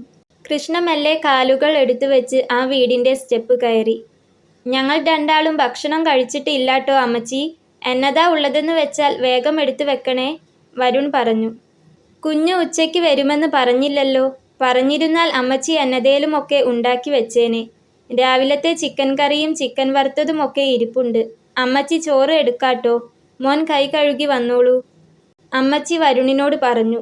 മോളും കൈ കഴുകിക്കോട്ടോ, അമ്മച്ചി കൃഷ്ണയോടും പറഞ്ഞു. കൃഷ്ണ വന്നേ, വാഷ് ബേസിൻ ദാ ഇവിടെയാ, വരുൺ അവളെ വിളിച്ചു. അമ്മച്ചി അപ്പോഴേക്കും അവർക്ക് 2 പേർക്കുമുള്ള ചോറ് എടുത്ത് മേശപ്പുറത്ത് കൊണ്ടുവച്ച് 2 പ്ലേറ്റിൽ വിളമ്പി. നല്ല വിശപ്പുള്ളതുകൊണ്ടായിരിക്കണം അമ്മച്ചി വിളമ്പിക്കൊടുത്ത ചോറിലെ ആദ്യ ഉരുള കഴിച്ചതും വല്ലാത്തൊരു രുചി തോന്നി കൃഷ്ണയ്ക്ക്. അമ്മച്ചി വെച്ചുണ്ടാക്കുന്നതിനൊക്കെ നല്ല രുചിയാ. തനി കോട്ടയം സ്റ്റൈലാ. എത്ര കഴിച്ചാലും മടുക്കില്ല. പിന്നെയും പിന്നെയും കഴിക്കാൻ തോന്നും. എനിക്ക് പിന്നെ ഉച്ചയ്ക്ക് ഇവിടെ വന്ന് കഴിക്കാനുള്ള നേരമില്ലാത്തതുകൊണ്ടാണ് ഞാൻ ടൗണിലെ ഹോട്ടലിൽ നിന്ന് കഴിക്കുന്നത്, വരുൺ ചിരിച്ചുകൊണ്ട് അവളോട് പറഞ്ഞു. എന്നിട്ട് അവന് കറിയെടുക്കുന്നതിനോടൊപ്പം തന്നെ 1 സ്പൂൺ കറിയെടുത്ത് അവൾക്കും ഒഴിച്ചു കൊടുത്തു. കഴിച്ചോ, അവൻ ചിരിച്ചുകൊണ്ട് പറഞ്ഞു. വരുൺ പറഞ്ഞ പോലെ തന്നെ വല്ലാത്തൊരു രുചി. ഓരോ ഉരുള ചോറ് കഴിക്കുമ്പോഴും വീണ്ടും വീണ്ടും കഴിക്കാൻ തോന്നുന്ന പോലെ. കൃഷ്ണ വയറു നിറയെ ചോറ് കഴിച്ചു. അമ്മച്ചി അവൾക്ക് വീണ്ടും വീണ്ടും വിളമ്പിക്കൊടുത്തു. മതി അമ്മച്ചി. കുറേ കഴിച്ചു കഴിഞ്ഞപ്പോൾ കൃഷ്ണ പറഞ്ഞു. അപ്പോഴേക്കും വരുൺ ഭക്ഷണം കഴിച്ച് കൈ കഴുകി കഴിഞ്ഞിരുന്നു. അമ്മച്ചി കൃഷ്ണയ്ക്ക് ഗ്ലാസ്സിൽ വെള്ളം ഒഴിച്ചു കൊടുത്തു. എന്നിട്ട് അമ്മച്ചി അവർ കഴിച്ച പ്ലേറ്റ് എടുക്കാൻ നോക്കി. വേണ്ട അമ്മച്ചി, ഞാൻ എടുത്തോളാം എന്ന് പറഞ്ഞ് കൃഷ്ണ വേഗത്തിൽ പ്ലേറ്റ് എടുത്ത് അമ്മച്ചിയുടെ പുറകെ അടുക്കളയിലേക്ക് ചെന്നു. വരുൺ അപ്പോൾ അപ്പച്ചൻ്റെ അടുത്ത് സോഫയിൽ ചെന്നിരുന്നു പറഞ്ഞു. അപ്പച്ച, ഇവളെ എൻ്റെ അടുത്ത് ട്രീറ്റ്മെൻറ്റിനായി കൊണ്ടുവന്നതായിരുന്നു. ഇവളുടെ അമ്മയുടെ സഹോദരനും ഭാര്യയുമായിരുന്നു കൊണ്ടുവന്നത്. പക്ഷേ അവരുടെ ഉദ്ദേശം മറ്റൊന്നായിരുന്നു. വരുൺ അപ്പച്ചനോട് കാര്യങ്ങളൊക്കെ പറഞ്ഞു.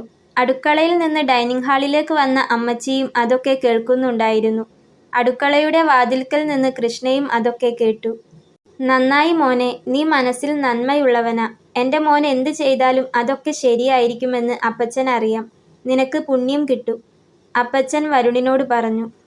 കൃഷ്ണ ഇങ്ങ് വാ, വരുൺ അവളെ അങ്ങോട്ട് വിളിച്ചു. കൃഷ്ണ അപ്പോൾ അവന് അരികിലേക്ക് ചെന്നു. ഞാൻ പറഞ്ഞില്ലേ തന്നെ സേഫായിട്ട് ഒരിടത്ത് എത്തിക്കാമെന്ന്, അതിവിടെയാണ്. ഇവരുടെ അടുത്ത് കിട്ടുന്നതിനേക്കാൾ സേഫായ ഒരിടം വേറെ തരാൻ എനിക്കില്ല.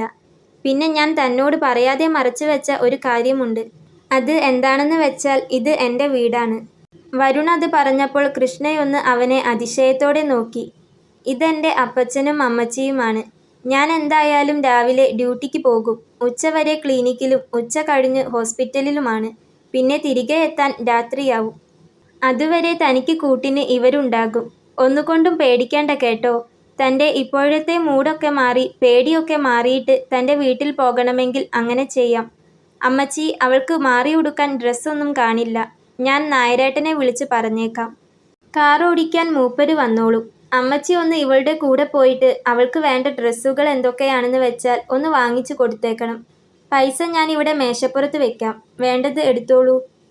ഞാൻ ഇറങ്ങട്ടെ. എന്നാൽ ഹോസ്പിറ്റലിൽ ഡ്യൂട്ടിയുണ്ട്. അമ്മച്ചി അവനോട് സന്തോഷത്തോടെ തലയാട്ടി. വരുൺ അത് പറഞ്ഞ് ചിരിച്ചുകൊണ്ട് അവിടെ നിന്നും പുറത്തേക്കിറങ്ങി. വരുണിൻ്റെ കാർ ഗേറ്റ് കടന്നു പോകുന്നത് അമ്മച്ചി വാതിൽക്കൽ നിന്ന് നോക്കി നിന്നു. അമ്മച്ചിക്ക് പിറകിലായി കൃഷ്ണയും ഉണ്ടായിരുന്നു. വരുൺ അവിടെ നിന്ന് പോയി കഴിഞ്ഞപ്പോൾ അമ്മച്ചി അവളോട് പറഞ്ഞു, മോൾക്ക് വിശ്രമിക്കണമെങ്കിൽ കുറച്ചു നേരം കിടന്നോളൂട്ടോ. താഴത്തെ മുറിയിലെ ബെഡ്ഷീറ്റൊക്കെ അമ്മച്ചി ഇന്ന് മാറ്റി വിരിച്ചതാ. അതല്ല, മുകളിലാണ് മോൾക്ക് സൗകര്യമെങ്കിൽ അവിടെയും മുറിയുണ്ട്. ഞങ്ങൾക്ക് രണ്ടാൾക്കും കാലുവേദനയൊക്കെ ആയതുകൊണ്ട് ഞങ്ങൾ താഴെ മാത്രമേ കിടക്കാറുള്ളൂ. വരുൺ മോൻ്റെ മുറി മുകളിലാണ്. മോൾക്ക് സൗകര്യം എവിടെയാണെന്ന് വെച്ചാൽ കിടക്കാട്ടോ. എവിടെയായാലും മതി അമ്മച്ചി, ഇപ്പോൾ കിടക്കണമെന്നില്ല, കൃഷ്ണ പറഞ്ഞു. എന്നാൽ ദേ മോള് ഇവിടെ അപ്പച്ചൻ്റെ അടുത്തിരുന്നോ. അപ്പച്ചന് സംസാരിക്കാൻ ആരെയെങ്കിലും കിട്ടിയാൽ പിന്നെ അത് മതി. മോളുടെ സ്വന്തം വീടായിട്ട് കണ്ടാൽ മതി. ഒന്നും പേടിക്കേണ്ട കേട്ടോ. ഒക്കെ ഒരു യോഗമാ കുഞ്ഞെ. ആരെ വിശ്വസിച്ചാലും സ്വന്തം ബന്ധത്തിലുള്ളവരെ വിശ്വസിക്കരുതെന്ന് പറയുന്നത് വളരെ ശരിയാണ്. പുറമെക്കാർക്ക് നമ്മളോടുള്ള ദയയും സ്നേഹവും പോലും സ്വന്തത്തിലുള്ളവർക്ക് കാണില്ല. കുഞ്ഞു വിഷമിക്കേണ്ട. എന്തായാലും അവരുടെ കയ്യിൽ നിന്ന് രക്ഷപ്പെട്ടല്ലോ. വരുൺ മോൻ്റെ മനസ്സ് നല്ലതാ. അവന് ദൈവം നല്ലതേ വരുത്തൂ. അവനു വേണ്ടി പ്രാർത്ഥിക്കാത്ത ഒരു ദിവസവും ഞങ്ങൾക്കില്ല കുട്ടിയെ. മോളോട് കാര്യങ്ങളൊക്കെ അപ്പച്ചൻ വിശദീകരിച്ച് പറയും. അമ്മച്ചി പറഞ്ഞപ്പോൾ കാര്യം എന്താണെന്ന് കൃഷ്ണയ്ക്ക് ശരിക്കും മനസ്സിലായില്ല. കുഞ്ഞിങ്ങ് വന്നേ. അപ്പുറത്തെ സോഫയിൽ ഇരുന്നു കൊണ്ട് അപ്പച്ചൻ വിളിച്ചു. കൃഷ്ണ ചുണ്ടിൽ നേർത്ത ചിരിയുമായി അവിടേക്ക് ചെന്നു. മോളിവിടെ ഇരിക്കി. അപ്പച്ചൻ സോഫയുടെ ഒരു അറ്റത്തേക്ക് കൈനീട്ടി. കൃഷ്ണ അവിടെ ഇരുന്നു. ഞങ്ങൾ വരുണിൻ്റെ സ്വന്തം അപ്പച്ചനും അമ്മച്ചിയുമാണെന്നായിരിക്കും മോള് വിചാരിച്ചത്. എന്നാൽ അങ്ങനെയല്ല. ഞങ്ങൾക്ക് ജനിച്ചത് അല്ലെങ്കിലും അവൻ ഞങ്ങളുടെ സ്വന്തം മോനാണ്. ഞങ്ങളുടെ നാട് അങ്ങ് കോട്ടയത്താണ്. 3 മക്കളുണ്ട്. പൊന്നുപോലെ നോക്കി വളർത്തിയെടുത്ത മക്കളായിരുന്നു. പാടത്ത് പണിയെടുത്തും മുണ്ടു മുറുക്കി ഉടുത്തുമൊക്കെ ഞങ്ങൾ സമ്പാദിച്ചു കൂട്ടിയത് മൊത്തം ഞങ്ങളുടെ മക്കൾക്ക് വേണ്ടിയായിരുന്നു. ഞങ്ങൾ ഭക്ഷണം കഴിച്ചില്ലെങ്കിലും ഓരോ രൂപയും എടുത്തു വെച്ച് സമ്പാദിച്ചതുകൊണ്ട് മക്കൾക്ക് കയറിക്കിടക്കാൻ വലിയ വീടുണ്ടായി, സ്വത്തുണ്ടായി, സമ്പാദ്യമുണ്ടായി. പക്ഷേ പ്രായമായപ്പോൾ 3 ആൾക്കും ഞങ്ങളൊരധികപ്പറ്റായി. ആർക്കും ഞങ്ങളെ നോക്കാൻ വയ്യെന്ന് അവർ തീർത്തു പറഞ്ഞു. അവർക്ക് ലണ്ടനിൽ പോണം, അമേരിക്കയിൽ പോണം. ഞങ്ങൾ 2 പേരെയും കൊണ്ടുപോകാൻ വയ്യ. എങ്ങും കൊണ്ടുപോകണ്ടായിരുന്നു. പക്ഷേ ഞങ്ങൾ സമ്പാദിച്ച വീട് കോട്ടയത്ത് കിടപ്പുണ്ട്. അവിടെ ജീവിക്കാനെങ്കിലും അനുവദിച്ചാൽ മതിയായിരുന്നു. പക്ഷേ സമ്മതിച്ചില്ല. അവർക്ക് വീടിൻ്റെ ഭാഗം വെക്കണം. മക്കളും മരുമക്കളും എല്ലാവരും ചേർന്ന് വഴക്കുണ്ടാക്കി ഒടുക്കം ഞങ്ങളെക്കൊണ്ട് അത് ഭാഗം വെപ്പിച്ചു. പ്രാണനായി നെഞ്ചിൽ കൊണ്ടു നടന്ന മക്കളാ. വീടിൻ്റെ ഭാഗം വെപ്പൊക്കെ കഴിഞ്ഞപ്പോൾ അവർക്കാർക്കും ഞങ്ങളെ ഏറ്റെടുക്കാൻ വയ്യ. മൂത്തവൻ ഏറ്റെടുക്കട്ടെ, ഇളയവൻ ഏറ്റെടുക്കട്ടെ, നടുക്കുള്ളവൾ ഏറ്റെടുക്കട്ടെ എന്നൊക്കെ പറഞ്ഞു തർക്കമായി. അവസാനം ഞങ്ങൾക്ക് 2 പേർക്കും മാനസികമായി തകരാറുണ്ടെന്ന് വരെ അവർ പറഞ്ഞു. ഒടുക്കം ഞങ്ങൾ 2നെയും ഒരു ഓൾഡേജ് ഹോമിൽ കൊണ്ടിട്ടു. അവിടെ ഒരു പ്രാവശ്യം വിസിറ്റിങ്ങിന് വന്നപ്പോഴാ വരുൺ മോൻ ഞങ്ങളെ കാണുന്നത്.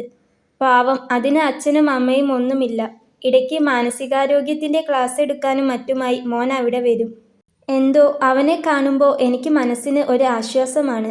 ഞാൻ അവനോട് കുറേ സംസാരിക്കും. പിന്നെ ഇവളും സംസാരിക്കാൻ തുടങ്ങി. ഞങ്ങൾ മാത്രമല്ല, അവിടെയുള്ള ഒട്ടുമിക്കവരും മോനോട് സംസാരിക്കും. പക്ഷേ ഞങ്ങൾക്ക് അവനോട് തോന്നിയതുപോലെ എന്തോ ഒരു അടുപ്പവും സ്നേഹവും അവന് ഞങ്ങളോടും തിരിച്ചു തോന്നി. ഒരു ദിവസം അവൻ ഞങ്ങളോട് അവൻ്റെ കൂടെ പോരാമോ എന്ന് ചോദിച്ചു. ആദ്യം ഞങ്ങൾക്ക് അതിശയമായിരുന്നു. പിന്നെ അവൻ നിർബന്ധിച്ച് ഞങ്ങളെ ഇവിടേക്ക് കൊണ്ടുവന്നു. അന്നു മുതൽ ഞങ്ങൾ അവൻ്റെ സ്വന്തം അപ്പച്ചനും അമ്മച്ചിയുമായി. അവൻ ഞങ്ങളുടെ പൊന്നുമോനും. ഞാൻ ജന്മം കൊടുത്ത എൻ്റെ 3 മക്കളേക്കാൾ എനിക്കിപ്പോൾ പ്രിയം എൻ്റെ വരുൺ മോനോടാണ്. അവനു വേണ്ടി ഞങ്ങളുടെ ജീവൻ കൊടുക്കാനും ഞങ്ങൾ തയ്യാറാണ്. ഇപ്പോൾ ഈ വലിയ വീട്ടിൽ സന്തോഷത്തോടെ ഞങ്ങൾ കഴിയുന്നു. ആരുമില്ലാത്ത ഞങ്ങൾക്ക് ഇന്ന് ഒരു മോനുണ്ട്. ഞങ്ങളുടെ സ്വന്തമല്ല അവനെന്ന് ഇനി ആരു പറഞ്ഞാലും ഞങ്ങൾക്ക് അംഗീകരിക്കാൻ കഴിയില്ല. അപ്പച്ചൻ അത് പറഞ്ഞുകൊണ്ട് അദ്ദേഹത്തിൻ്റെ കണ്ണു തുടച്ചു. കാര്യങ്ങളൊക്കെ കേട്ടുകൊണ്ടിരുന്നപ്പോൾ കൃഷ്ണയുടെ കണ്ണും നിറഞ്ഞു. ഡോക്ടർ എത്ര നല്ല ഹൃദയത്തിനുടമയാണെന്ന് അവൾക്ക് തോന്നി. അതുകൊണ്ടായിരിക്കും എന്നെയും രക്ഷിച്ച് ഇങ്ങോട്ട് കൂട്ടിയത്. ശരിക്കും ഒരു ദൈവമാണെന്ന് തന്നെയായിരുന്നു അവളുടെ വിശ്വാസം. കുഞ്ഞ് ഒന്നുകൊണ്ടും വിഷമിക്കേണ്ട കേട്ടോ. അവൻ രാവിലെ ജോലിക്ക് പോയി കഴിഞ്ഞാൽ ഞങ്ങളിവിടെ ഒരു കൂട്ടില്ലാതിരിക്കുകയാണ് പതിവ്. മോൾക്ക് ഞാനും അമ്മച്ചിയും കൂട്ടുണ്ടാവും. ആരുമില്ലെന്നോർത്ത് കുഞ്ഞ് വിഷമിക്കുകയേ വേണ്ട. ആരുമില്ലാത്ത നമ്മളെയൊക്കെ കൂട്ടിച്ചേർത്തത് ദൈവമല്ലേ. ഞങ്ങൾക്കാരുമില്ല. ഞങ്ങളുടെ മോനും ആരുമില്ലായിരുന്നു. ഇപ്പോൾ ഇതാ ഞങ്ങളുടെ ഇടയിലേക്ക് മോളും എത്തിപ്പെട്ടു. ഇപ്പോൾ നമുക്കെല്ലാവർക്കും എല്ലാവരുമുണ്ട്. അപ്പച്ചൻ അത് പറഞ്ഞപ്പോൾ കൃഷ്ണയുടെ ചുണ്ടിൽ സന്തോഷം കൊണ്ടുള്ള ഒരിളം ചിരി പടർന്നു. ഒപ്പം നിയന്ത്രിക്കാനാവാത്ത സങ്കടവും. അമ്മച്ചി അപ്പോൾ അവളുടെ അരികിലേക്ക് വന്നു. അവളുടെ മുടിയിൽ തലോടി. അവൾ അമ്മച്ചിയുടെ മാറിലേക്ക് വീണു പൊട്ടിക്കരഞ്ഞു. പണ്ടെങ്ങോ കണ്ടുമറന്ന, ഓർമ്മയിൽ പോലും ഇല്ലാത്ത അമ്മയുടെ സ്നേഹവും ഇതുവരെ അനുഭവിച്ചിട്ടില്ലാത്ത വാത്സല്യവും അമ്മച്ചിയുടെ ചേർത്തുപിടുത്തത്തിൽ അവൾക്ക് മതിയാകുവോളം അനുഭവിക്കാൻ കഴിഞ്ഞു. വരുൺ പറഞ്ഞതുപോലെ തന്നെ അന്ന് കുറച്ചു കഴിഞ്ഞ് കാറോടിക്കാൻ ഡ്രൈവർ നായരേട്ടൻ എത്തി. അമ്മച്ചിയും കൃഷ്ണയും കൂടെ ചെന്ന് ടൗണിലെ ടെക്സ്റ്റൈൽസിൽ നിന്ന് അവൾക്ക് അത്യാവശ്യം വേണ്ട വസ്ത്രങ്ങളൊക്കെ വാങ്ങിച്ചു. 1-2 കൂടെ എടുത്തോളാൻ അമ്മച്ചി അവളെ നിർബന്ധിച്ചെങ്കിലും ആവശ്യത്തിൽ കൂടുതൽ വാങ്ങി വെറുതെ പൈസ കളയാൻ കൃഷ്ണയ്ക്ക് വല്ലാത്ത ബുദ്ധിമുട്ടുണ്ടായിരുന്നു. അമ്മച്ചി നിർബന്ധിച്ചാണ് ഒടുക്കം 1-2 കൂട്ടം കൂടി അധികം എടുത്തത്. അവർ തിരിച്ച് വീട്ടിലെത്തി. കൃഷ്ണ കുളി കഴിഞ്ഞു ഡ്രസ്സ് മാറി വരുമ്പോഴേക്കും അമ്മച്ചി ചായ ഉണ്ടാക്കിയിരുന്നു. അമ്മച്ചിയും അപ്പച്ചനും അവൾക്കൊപ്പം ഇരുന്ന് ഓരോ കഥകളും കോട്ടയത്തെ പണ്ടത്തെ വിശേഷങ്ങളുമൊക്കെ പറഞ്ഞ് ചായ കുടിച്ചു. കൃഷ്ണയ്ക്ക് എത്രയോ സന്തോഷം തോന്നുന്ന നിമിഷങ്ങളായിരുന്നു അതെല്ലാം. ജീവന്റെ ജീവനായിരുന്ന അച്ഛനും കൂടെ തന്നെ ഒറ്റപ്പെടുത്തി പോയപ്പോൾ ജീവിതത്തിന്റെ താളം തന്നെ തെറ്റിയ അവസ്ഥയായിരുന്നു അവൾക്ക്. ഒപ്പം കരുതിക്കൂട്ടി ഉപദ്രവിക്കാനായി വന്നെത്തിയ ബന്ധുക്കളുടെ മുഖം ആലോചിക്കുമ്പോൾ അവൾക്ക് വല്ലാത്ത ദേഷ്യം തോന്നി. എല്ലാത്തിനും ഒടുവിൽ ഇതാ ഇപ്പോൾ തൻ്റെ ആരുമല്ലാത്ത ഒരിടത്ത് ഇത്രയും സേഫായി ഇരിക്കുന്നു. ചില സമയങ്ങളിൽ ദൈവം മനുഷ്യരുടെ രൂപത്തിൽ മുന്നിൽ വന്നെത്തുമെന്ന് പറയുന്നത് എത്ര സത്യമാണ്. കൃഷ്ണയുടെ മനസ്സിൽ സമാധാനം തോന്നി. അന്ന് സന്ധ്യ കഴിഞ്ഞാണ് വരുണിന്റെ കാർ വീട്ടിലേക്കെത്തിയത്. വരുൺ അകത്തേക്ക് വരുമ്പോൾ അമ്മച്ചിയും അപ്പച്ചനും സീരിയലിലായിരുന്നു. ഒപ്പം കൃഷ്ണയുമുണ്ട്. ആ, പതിവ് തുടങ്ങിയോ? വരുൺ ചിരിച്ചുകൊണ്ട് ചോദിച്ചു. വരുണിനെ കണ്ടതും കൃഷ്ണ ചിരിച്ചുകൊണ്ട് സോഫയിൽ നിന്ന് എണീറ്റു. ആളങ്ങ് ഉഷാറായല്ലോ. ഇന്നലെയും ഇന്ന് രാവിലെയും ഒന്നും കണ്ട ആളേ അല്ലല്ലോ. അവൾ ഉഷാറായി അല്ലേ മോളെ? അവൾ മാത്രമല്ല ഞങ്ങളും, അമ്മച്ചി പറഞ്ഞു. ഓ ആയിക്കോട്ടെ. പിന്നെ സ്റ്റേഷനിൽ നിന്ന് രഞ്ജൻ വിളിച്ചിരുന്നു. താൻ പറഞ്ഞ പോലെ പേടിക്കാനുള്ള വീഡിയോസ് ഒന്നും അവരുടെ കയ്യിലില്ല. തന്നെ ഭീഷണിപ്പെടുത്തി സ്വത്ത് തട്ടിയെടുക്കാൻ വേണ്ടി അവർ കളിച്ച നാടകമാണ് അതൊക്കെ. എന്തായാലും നാടകം കഴിഞ്ഞ ക്ഷീണം മാറാൻ രണ്ടും കൂടി കുറച്ച് ദിവസം അകത്ത് കിടക്കട്ടെ. അപ്പോൾ പിന്നെ ഇനി ഇങ്ങനെയുള്ള കുരുട്ടുബുദ്ധികളൊക്കെ തോന്നുമ്പോൾ ഒന്ന് പേടിക്കും. അത് നല്ലതാ, വരുൺ പറഞ്ഞു. എനിക്ക് അവരെ ഓർക്കുമ്പോൾ തന്നെ ദേഷ്യം തോന്നുന്നു, കൃഷ്ണ വരുണിനോട് മെല്ലെ പറഞ്ഞു. ദേഷ്യം വരും. നമ്മളൊക്കെ മനുഷ്യരല്ലേ. ഉപദ്രവിക്കാൻ നോക്കിയവരുടെ മുഖം ഓർക്കുമ്പോൾ ആർക്കാ ദേഷ്യം വരാത്തത്? ഞാൻ പറഞ്ഞില്ലേ, തനിക്കിനി അവരെക്കൊണ്ട് ഒരു ബുദ്ധിമുട്ടും ഉണ്ടാവില്ല. വെറുതെ അവർ ചെയ്തതാലോചിച്ച് താൻ തൻ്റെ നല്ല മൂഡില്ലാതാക്കണ്ട. അവരെ അങ്ങ് മറന്നേക്കണം. ഇന്നു മുതൽ സന്തോഷത്തോടെ കഴിയണം അല്ലേ അമ്മച്ചി? വരുൺ അമ്മച്ചിയോട് ചോദിച്ചു. അതേ മോനെ, ഞാനും അതാ ഇവളോട് പറഞ്ഞത്. അമ്മച്ചി ചട്ടയുടെ തലപ്പ് കൊണ്ട് മുഖം തുടച്ചു. വരുൺ ചിരിച്ചു. ഞാൻ പോയി കുളിക്കട്ടെ, ശരി എന്ന് പറഞ്ഞ് അവൻ അവൻ്റെ മുറിയിലേക്ക് സ്റ്റെപ്പ് കയറിപ്പോയി. അവൻ അങ്ങ് മുകളിലേക്ക് കയറിപ്പോകുന്നത് കൃഷ്ണ അവിടെ നിന്നും നോക്കിക്കണ്ടു. കുറച്ച് സമയം കഴിഞ്ഞാണ് വരുൺ താഴേക്ക് ഇറങ്ങി വന്നത്. രാത്രി അവർ 4 പേരും ഒപ്പം ഇരുന്ന് ഭക്ഷണം കഴിച്ചു. അമ്മച്ചി അന്ന് കൃഷ്ണയോടൊപ്പം കിടക്കാമെന്ന് പറഞ്ഞു. അവൾക്ക് താഴെയുള്ള മുറി മതിയെന്നു കൃഷ്ണ പറഞ്ഞതുകൊണ്ട് ആ മുറി തന്നെയാണ് അവൾക്ക് കൊടുത്തത്. എല്ലാം കഴിഞ്ഞ് വരുൺ മുകളിൽ മുറിയിൽ ചെന്ന് കിടന്നു. അപ്പോഴും അവൻ ഫോണെടുത്ത് അവൻ്റെ അമ്മയുടെയും അവൻ്റെയും പഴയ ഫോട്ടോ എടുത്തു നോക്കി. കൃഷ്ണയെ കാണുമ്പോൾ അമ്മയുടെ തനി പകർപ്പായിട്ടാണ് തോന്നുന്നത്.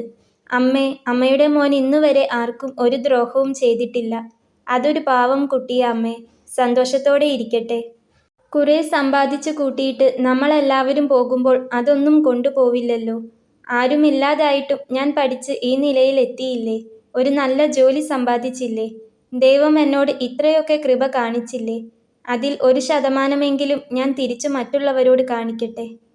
അവൻ ആ ഫോൺ അവൻ്റെ നെഞ്ചിൽ വെച്ച് അമ്മയെയും നെഞ്ചോട് ചേർത്ത് പിടിച്ചു കിടന്നു. പിറ്റേന്ന് നേരം പുലർന്നു. മുറ്റത്തെ പൂന്തോട്ടത്തിലാകെ മഞ്ഞുതുള്ളികൾ. കൃഷ്ണ കണ്ണു തുറന്നു. ജനലിനടുത്ത് ചെന്ന് പുറത്തേക്ക് നോക്കി. അതിമനോഹരമായ അന്തരീക്ഷം. മുറ്റത്തെ മഞ്ഞിൻ്റെ തണുപ്പ് അവളുടെ മനസ്സിലും അനുഭവപ്പെട്ടു. കൃഷ്ണ വീട്ടിലെത്തിയതു മുതൽ ആ വീട് ശരിക്കും ഒരു സ്വർഗം തന്നെയായിരുന്നു. സ്നേഹിക്കാൻ മാത്രം അറിയാവുന്ന അപ്പച്ചനും അമ്മച്ചിയും വരുണും. സ്വന്തം അച്ഛനോടും അമ്മയോടും എന്ന പോലെ അമ്മച്ചിയോടും അപ്പച്ചനോടും അവൾ വല്ലാതെ അടുത്തു. ആരുമില്ലാതെ ഒറ്റപ്പെട്ടു പോയിരുന്ന അവർക്കും ഒരു മോളെ കിട്ടിയ സന്തോഷമായിരുന്നു നിറയെ. അവർക്കിടയിലേക്ക് വരുണും കൂടെ വന്നു കയറുമ്പോൾ ഉണ്ടാകുന്ന സന്തോഷവും സമാധാനവും ചിരിയും കളിയും എല്ലാം കൊണ്ടും ആ വീട് ഒരു സ്വർഗമായി മാറി. കൃഷ്ണയ്ക്ക് ഒരിക്കൽ പോലും അവളുടെ വീട്ടിൽ പോകണമെന്ന് തോന്നിയതേയില്ല. ദിവസങ്ങൾ മുന്നോട്ടു പോയി. പതിവ് പോലെ അന്ന് രാത്രി വരുൺ ജോലി കഴിഞ്ഞു തിരിച്ചെത്തി. അപ്പച്ചൻ അപ്പോൾ ഡൈനിങ് ഹാളിൽ ഇരിപ്പുണ്ടായിരുന്നു. അമ്മച്ചി അടുക്കളയിലും. വരുൺ അമ്മച്ചിയോട് ഒരു ഗ്ലാസ് ചായ ചോദിച്ചു. അമ്മച്ചി വേഗത്തിൽ അവന് ചായ കൊണ്ടുചെന്ന് കൊടുത്തു. എന്നാൽ കൃഷ്ണയെ മാത്രം അന്ന് അവിടെ കണ്ടില്ല. അവളെവിടെ അമ്മച്ചി? സ്ഥിരമായി ഞാൻ വരുമ്പോൾ ഇവിടെ ഉണ്ടാകുന്നതാണല്ലോ. വരുൺ തിരക്കി. അകത്തുണ്ട് മോനെ, കിടക്കുകയാണ്. കുട്ടിക്കിന്ന് വല്ലാത്ത തലവേദന. എന്തുപറ്റി? പനിയുണ്ടോ? വരുൺ ചോദിച്ചു. പനിയൊന്നുമില്ല. ഇന്ന് കുട്ടിയുടെ അച്ഛൻ്റെ 41-ാം ദിവസമാണ്. പുറമേ നമ്മളോടൊക്കെ കളിക്കുന്നുണ്ടെങ്കിലും ചിരിക്കുന്നുണ്ടെങ്കിലും അതിൻ്റെ ഉള്ളു വല്ലാതെ നീറുന്നുണ്ട് മോനെ. നമ്മൾ അറിയാഞ്ഞിട്ടാ. അതിന് അച്ഛനെന്ന് വെച്ചാൽ അത്രയ്ക്ക് ജീവനായിരുന്നു. നമ്മുടെ വേണ്ടപ്പെട്ടവർ നമ്മളെ വിട്ടു പോകുമ്പോൾ അല്ലെങ്കിലും ആർക്കാ സഹിക്കാൻ കഴിയുക? രാവിലെ തൊട്ടേ ആ കുട്ടിക്ക് വല്ലാത്ത വിഷമമുണ്ട്. കിടക്കുകയാണ്. കിടന്നോട്ടെ എന്ന് ഞാനും വിചാരിച്ചു. നീ ഒന്ന് ചെന്ന് എന്തെങ്കിലും ഒന്ന് പറയാൻ നോക്ക്. അതിനൊരു ആശ്വാസം കിട്ടുമെങ്കിൽ കിട്ടട്ടെ. അമ്മച്ചി പറഞ്ഞു. വരുൺ കുടിച്ചുകൊണ്ടിരുന്ന ചായ ഗ്ലാസ് അവിടെ വെച്ചു. ശേഷം കൃഷ്ണ കിടക്കുന്ന മുറിയിലേക്ക് ചെന്നു. അവൾ അപ്പോൾ അവിടെ കട്ടിലിൽ ചുരുണ്ട് കിടക്കുകയായിരുന്നു. എന്തു പറ്റിയടാ? വരുൺ വാതിൽ തുറന്നപ്പോൾ അവളോട് ചോദിച്ചു. വരുണിൻ്റെ ശബ്ദം കേട്ടതും അവൾ തട്ടിപ്പിടഞ്ഞ് വേഗം എഴുന്നേറ്റു. ഹേയ്, ഒന്നുമില്ല, അവൾ നിറഞ്ഞ കണ്ണു തുടച്ചുകൊണ്ട് പറഞ്ഞു. വരുൺ അപ്പോൾ അവൾക്കരികിലേക്ക് ചെന്നു. കരയുകയായിരുന്നോ താൻ? അവൻ അവളെ നോക്കി. ഒന്നുമില്ല, ഇന്ന് അച്ഛൻ്റെ 41 കൃഷ്ണ അവനോട് പറഞ്ഞു. അറിഞ്ഞു, അമ്മച്ചി പറഞ്ഞു. കരയരുതെന്ന് പറയാൻ ഞാൻ ആളല്ല. വിഷമം കാണും എന്നെനിക്കറിയാം. പക്ഷേ നമ്മൾ കരഞ്ഞുകൊണ്ടിരുന്നത് കൊണ്ട് മാത്രം കാര്യമില്ലല്ലോ കൃഷ്ണ. തനിക്കറിയാമോ, ഞാൻ ജനിച്ചു 6 മാസം തികയുന്നതിന് മുൻപേ എൻ്റെ അച്ഛൻ എന്നെ വിട്ടുപോയിട്ടുണ്ട്. വിട്ടുപോയെന്ന് പറഞ്ഞാൽ ഉപേക്ഷിച്ചു പോയതാണ്. അമ്മയുടെ വീട്ടുകാർ അമ്മയ്ക്ക് വേണ്ടത്ര സ്ത്രീധനം കൊടുത്തില്ല എന്ന് പറഞ്ഞായിരുന്നു പ്രശ്നം. ഒടുക്കം മറ്റേതോ ഒരു ബന്ധം ഉണ്ടാക്കിയെടുത്ത് അച്ഛൻ പോയി. അതൊക്കെ എൻ്റെ അയൽവാസികൾ പറഞ്ഞു കേട്ട അറിവേ എനിക്കുള്ളൂ. 4 വയസ്സുവരെയേ അമ്മ എൻ്റെ കൂടെ ഉണ്ടായിരുന്നുള്ളൂ. അച്ഛൻ ഉപേക്ഷിച്ചു പോയിട്ടും എൻ്റെ അമ്മ എനിക്ക് വേണ്ടിയാണ് ജീവിച്ചത്. ഞങ്ങളുടെ അവിടെ വലിയൊരു കരിങ്കല്ല് ക്വാറിയുണ്ട്. അവിടെ ദിവസക്കൂലിക്ക് കല്ല് ചുമക്കാൻ പോയാണ് അമ്മ എന്നെ വളർത്തിയത്. വലിയ ആരോഗ്യമൊന്നും എൻ്റെ അമ്മയ്ക്ക് ഇല്ലായിരുന്നു കേട്ടോ. അമ്മയെക്കൊണ്ടാവുന്ന പണി അല്ലാതിരുന്നിട്ട് കൂടെ എന്നെ വളർത്താൻ വേണ്ടിയാണ് അതിനു പോയിക്കൊണ്ടിരുന്നത്. രാവിലെ എന്നെ വീടിൻ്റെ തൊട്ടടുത്തുള്ള ചേച്ചിയുടെ അടുത്താക്കിയിട്ടാണ് അമ്മ പോവുക. വൈകിട്ട് തിരിച്ചു വരുന്നവരെ ഞാൻ അമ്മയെ കാത്തിരിക്കും. അമ്മ വരുമ്പോൾ എനിക്ക് കൈ നിറയെ മിഠായിയൊക്കെ കൊണ്ടുവരും. 4 വയസ്സേ ഉള്ളൂ എങ്കിലും ആ ഒരു ചെറിയ ഓർമ്മ എൻ്റെ ഉള്ളിലുണ്ട്. അന്ന് രാവിലെയും പതിവ് പോലെ അമ്മ ജോലിക്ക് പോകാൻ ഇറങ്ങിയതായിരുന്നു. എനിക്ക് വയറു നിറയെ ചായയും ദോശയും എല്ലാം തന്ന് കവിളിലും ചുണ്ടിലുമൊക്കെ കുറേ ഉമ്മ വെച്ച് തൊട്ടടുത്ത വീട്ടിൽ കൊണ്ട് ചെന്നാക്കി. 4 വയസ്സായിട്ടും അമ്മ എനിക്ക് മുലകുടി നിർത്തിയിട്ടില്ലായിരുന്നു. എനിക്കാണെങ്കിൽ വല്ലാത്തൊരിഷ്ടമായിരുന്നു പാല് കുടിക്കാൻ. രാത്രിയൊക്കെ അമ്മയോട് പറ്റിച്ചേർന്ന് ഇങ്ങനെ കുടിച്ചുകൊണ്ടിരിക്കും. അന്ന് അമ്മ പകുതി വഴിയിലെത്തിയപ്പോൾ ഞാൻ ഓടിച്ചെന്ന് അമ്മയുടെ സാരിത്തുമ്പിൽ പിടിച്ചു. അമ്മയെ, എനിക്ക് പാല് കുടിക്കണമെന്ന് പറഞ്ഞു കരഞ്ഞു. ഇത്ര വലുതായിട്ടും എപ്പോഴും പാല് വേണമെന്ന് വെച്ചാൽ എന്താ ചെയ്യുക എന്ന് പറഞ്ഞ് അമ്മ എന്നെ എടുത്തു. അമ്മയുടെ പൊന്നല്ലേ, അമ്മയ്ക്ക് സമയമില്ല, അമ്മ പോയി വന്നിട്ട് തരാമെന്ന് പറഞ്ഞു. അപ്പോൾ എന്നെ നോക്കുന്ന അയൽവീട്ടിലുള്ള ചേച്ചി അത് കേട്ടുകൊണ്ട് അങ്ങോട്ട് വന്നു. ചേച്ചി ചിരിച്ചുകൊണ്ട് അമ്മയോട് പറഞ്ഞു, കുറച്ച് പാല് കൊടുത്തിട്ട് പൊയ്ക്കോടി, അവൻ കുഞ്ഞല്ലേ. അല്ലെങ്കിൽ നീ വൈകിട്ട് ജോലി കഴിഞ്ഞു വരുന്നവരെ അവൻ ഇനി അത് കിട്ടാതെ കരഞ്ഞുകൊണ്ടിരിക്കും. അമ്മ അപ്പോൾ എന്നെ വാരി പുണർന്നുകൊണ്ട് അയൽവീട്ടിലെ ചേച്ചിയുടെ റൂമിലേക്ക് കയറി. സാരിത്തലപ്പ് പൊക്കി എനിക്ക് പാല് തന്നു. ഞാൻ സന്തോഷത്തിൽ കിന്നരിപ്പല്ല് കാട്ടിക്കൊണ്ട് ചിരിച്ച് വേഗത്തിൽ കുടിക്കാൻ തുടങ്ങി. വയറു നിറയെ ഞാൻ പാല് കുടിച്ചതുകൊണ്ട് അമ്മയ്ക്കന്ന് പോകാൻ വൈകി. ഇനി അമ്മയെ വിട് മോനെ, ഇങ്ങനെ പാല് കുടിച്ചാൽ അമ്മ ക്ഷീണിച്ച് ചത്തുപോകില്ലേ? ആ വീട്ടിലെ ചേച്ചി എന്നെ കളിയാക്കിക്കൊണ്ട് പറഞ്ഞു. വായിൽ നിറയെ മധുരം നുണഞ്ഞുകൊണ്ട് ഞാൻ അമ്മയെ നോക്കി ചിരിച്ചു. അമ്മ പിന്നെയും എന്നെ വാരി പുണർന്ന് കുറേ ഉമ്മയൊക്കെ തന്ന് ജോലിക്ക് പോയി. പിന്നെ ആ ചേച്ചി എന്നെ കൊണ്ട് നടന്ന് കളിപ്പിച്ചു, ഭക്ഷണം തന്നു. വൈകിട്ട് അമ്മ വരുന്ന സമയമായപ്പോൾ സന്തോഷത്തോടെ കാത്തിരിക്കുകയായിരുന്നു ഞാൻ. പക്ഷേ എന്നത്തെയും പോലെ എനിക്കുള്ള മിഠായികളുമായി അമ്മ അന്ന് വന്നില്ല. പണി കഴിഞ്ഞു വരുന്ന വഴിക്ക് ഉയരത്തിൽ നിന്ന് കാല് തെന്നി എൻ്റെ അമ്മ. വരുണിൻ്റെ വാക്കുകൾ ഇടറി. ഒപ്പം കണ്ണിൽ നിന്ന് വെള്ളവും ഒഴുകി. അയലത്തെ ചേച്ചി തമാശയായിട്ട് പറഞ്ഞ പോലെ തന്നെ എൻ്റെ അമ്മ ചത്തുപോയി. എന്നെ ഓർത്തിട്ടാവണം ബോഡി കൊണ്ടുവന്നപ്പോൾ അമ്മയുടെ കണ്ണ് പാതിയെ അടഞ്ഞിട്ടുണ്ടായിരുന്നുള്ളൂ. അന്ന് ഒറ്റപ്പെട്ടതാ ഞാൻ. അച്ഛനുമില്ല, അമ്മയുമില്ലാതായി. എന്നെ നോക്കിയിരുന്ന അയലത്തെ ചേച്ചിക്ക് മക്കളില്ലാത്തതുകൊണ്ട് അവരെന്നെ സ്വന്തം മോനെപ്പോലെ നോക്കി. കുറച്ചു കഴിഞ്ഞപ്പോൾ അവർക്ക് രോഗം പിടിപെട്ടു. അവർക്ക് തന്നെ ജീവിക്കാനുള്ള വഴിയില്ലാതെ വന്നപ്പോൾ എന്നെ ഒരു ഓർഫനേജിലാക്കി. പിന്നീട് അവിടെയാണ് ഞാൻ വളർന്നതും പഠിച്ചതുമൊക്കെ. ആരുടെയോ ഔദാര്യത്തിൽ ഇവിടെ വരെ എത്തി. ഇപ്പോൾ 24 വർഷം കഴിഞ്ഞു. അന്ന് നുണഞ്ഞ അമ്മിഞ്ഞപ്പാലിൻ്റെ മധുരം ഇപ്പോഴും എൻ്റെ നാവിലുണ്ട്. എൻ്റെ അമ്മ എനിക്ക് വാരി പുണർന്നു തന്നിരുന്ന ഉമ്മകളുടെ ഓർമ്മകളും ഇതുവരെ മനസ്സിൽ നിന്നും മാഞ്ഞിട്ടില്ല. കരഞ്ഞുകൊണ്ട് വരുൺ അത് പറഞ്ഞപ്പോൾ കൃഷ്ണയും കരഞ്ഞുപോയിരുന്നു. ഞാൻ ഇത്രയൊക്കെ പറഞ്ഞത് തൻ്റെ വിഷമം ചെറുതായി കാണിക്കാനല്ല. അച്ഛനും അമ്മയും നഷ്ടപ്പെട്ട തൻ്റെ വിഷമം എത്രയുണ്ടാകുമെന്ന് എനിക്കറിയാം. കുഞ്ഞുനാളിലെ അത് നഷ്ടപ്പെട്ട എൻ്റെ അവസ്ഥയും അത് തന്നെയായിരുന്നു. ഒരു കണക്കിന് പറഞ്ഞാൽ നമ്മൾ രണ്ടാളും തുല്യ ദുഃഖിതരാണ്. അതുകൊണ്ടാ തൻ്റെ കഥ കേട്ടപ്പോൾ ഞാൻ തന്നെ ഇങ്ങോട്ട് കൊണ്ടുവന്നത്. എൻ്റെ മനസ്സിൽ ഇപ്പോഴും തങ്ങി നിൽക്കുന്ന എൻ്റെ അമ്മയുടെ അതേ മുഖമാ എനിക്ക് തന്നിൽ കാണാൻ കഴിഞ്ഞത്. ഇവിടെ നമ്മൾ ഒറ്റയ്ക്കല്ല. സ്നേഹിക്കാൻ മാത്രം അറിയാവുന്ന ഒരു അപ്പച്ചനും അമ്മച്ചിയും നമുക്കുണ്ട്. അതുകൊണ്ട് വിഷമിക്കരുത്. പിന്നെ എന്ത് വിഷമം വന്നാലും നേരിടാൻ തനിക്ക് കൂട്ടായി ഞാനുമുണ്ടാകും. വരുൺ അത് പറഞ്ഞുകൊണ്ട് അവളുടെ അടുത്തേക്ക് ചെന്നു. അവളുടെ മുഖം അവൻ്റെ കയ്യിൽ കോരിയെടുത്ത് കരഞ്ഞുകൊണ്ട് അവളുടെ മുഖത്ത് പതിയെ ഉമ്മ വെച്ചു. അത്രമേൽ നേർമയിൽ.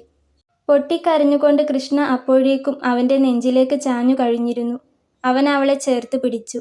അവൾ അവനെയും. ഏട്ടാ, അവൾ സ്വരം ഇടറിക്കൊണ്ട് വിളിച്ചു. ഞാനുണ്ടടാ പൊന്നേ, ഇനി ജീവിതാവസാനം വരെ ഞാനുണ്ടാകും. അവൻ അത് പറഞ്ഞുകൊണ്ട് ഒന്നുകൂടി അവളെ വാരി പുണർന്നു. അപ്പോഴേക്കും പുറത്ത് ജനലിൻ്റെ ഇടയിലൂടെ രാത്രിയെ കീറിമുറിച്ചുകൊണ്ട് മിന്നലിൻ്റെ നാളങ്ങൾ അകത്തേക്കെത്തി തുടങ്ങിയിരുന്നു. ഒപ്പം ചെറിയ ചാറ്റൽ മഴയും. പെട്ടെന്ന് മഴയുടെ ശക്തി കൂടി, ഒപ്പം ഇടിമിന്നലിൻ്റെയും. അവർ രണ്ടുപേരുടെയും വിഷമം അളക്കാൻ കഴിയാത്തത് ആയതുകൊണ്ട് തന്നെ രണ്ടുപേരും അപ്പോൾ പരസ്പരം ഇറുക്കെ പുണർന്നു. വരുൺ അവളെ ഒന്നുകൂടെ അവനോട് അമർത്തിപ്പിടിച്ചുകൊണ്ട് പറഞ്ഞു, I love you so much. എനിക്ക് എൻ്റെ അമ്മയുടെ മുഖം ഓർമ്മിക്കാൻ, എന്നും കണ്ടുകൊണ്ടിരിക്കാൻ നിന്നെ വേണം, എൻ്റെ ജീവൻ്റെ പാതിയായി. അവനത് പറഞ്ഞപ്പോൾ കൃഷ്ണ അവൻ്റെ നെഞ്ചിൽ കിടന്നു വിങ്ങിപ്പൊട്ടുകയായിരുന്നു. ഷർട്ടിനിടയിലൂടെ അവൻ്റെ വെളുത്ത നെഞ്ചിലേക്ക് അവളുടെ കണ്ണുനീർ പടർന്നു. ഒപ്പം അവളുടെ മുഖത്തേക്കും മുടിയിഴകളിലേക്കും അവൻ്റെ കണ്ണുനീരും. പുറത്ത് അപ്പോഴേക്കും മഴ തിമിർത്തു പെയ്യാൻ തുടങ്ങിയിരുന്നു. അത്രയും ആത്മാക്കളുടെ സന്തോഷമായിക്കൊണ്ട് ഒരു വലിയ പേമാരി.